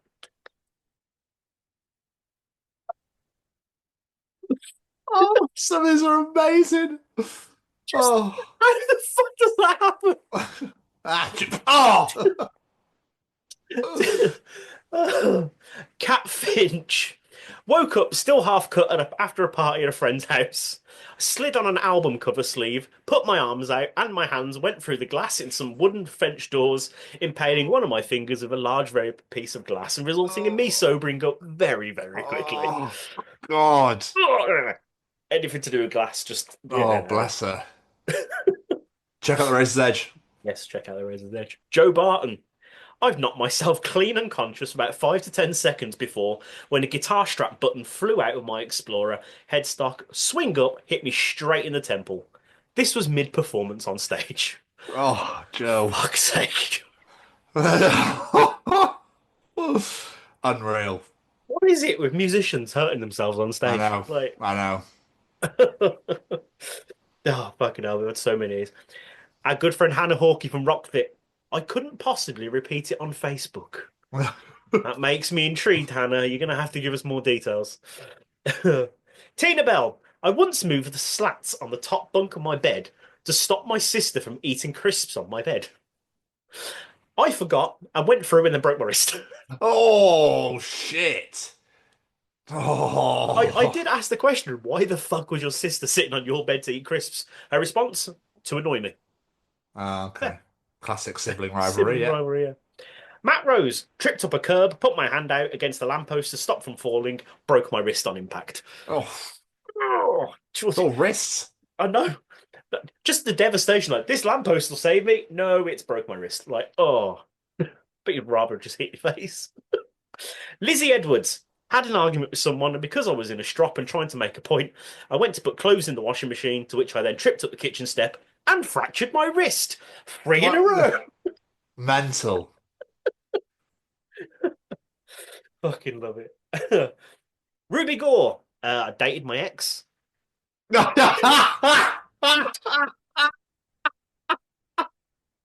Superb. Oh, I'll give you a couple more. These are so good. That's fantastic. That's a fantastic answer, Ruby. That's a fantastic answer. Jackie Darcy. I broke a rib when asleep. What? I went to bed fine, woke up in agony, diagnosed of osteoporosis not long after. That's why you don't find me in mosh pits anymore. How the fuck do you break a rib in your sleep? Like, yeah. Graham Arnold. I broke my own arm playing indoor cricket. While I was batting, I hit the ball so hard that it ricocheted off a wall and came straight back at me. Fucking cricket balls are not ones to be fucked with, my friend. Holy fuck. You must have hit that with some force. Yeah. Fucking Jesus. Last but not least, just because I picked this one for last because I could picture it in my head and I could put myself in the psyches of both people as it happened. It really made me laugh. Jade Couchman. Empty space on the sofa. Me and my dog looked at each other, and then the space. We both ran for it. Safe to say the dog won, and I ended up landing on my hand and breaking my thumb. Oh. I just got this image like, you thinking what I'm thinking? There's a fucking empty space there. It's me and you, girl. Oh. Imagine losing a race to a dog and then breaking your thumb. Terrible. Poor. Well, bless you all. I'm glad you're all still with us and you're all okay. For the trauma that you've experienced. But again, Jamie, thank you so much for your participation challenge. As always, we absolutely love it. And thanks to everyone that participated in Jamie's challenge. If you enjoy Jamie's challenge, Tom's journal, Callum's Treachings, the interview, and he's still fucking speaking. Jesus Christ. Then enjoy the other 154 editions of Chronicles of Podcast, wherever you get your podcast from, Spotify, Google, Apple, etc., etc. The main two places we want you to come is all social media at TCO Pod. We would like you to follow us Instagram, TikTok, LinkedIn, wherever the fuck you want to get us. Get us on at TCO Pod on all social media. And come and subscribe to us on YouTube at the Chronicles of Podcast. It would mean the world to us. We've been 15 subscribers away from the big 500. Yep. It would be great. It'd be great to hit 500. Is just insane. It's a hell of a milestone, in my opinion. It would be massively appreciated.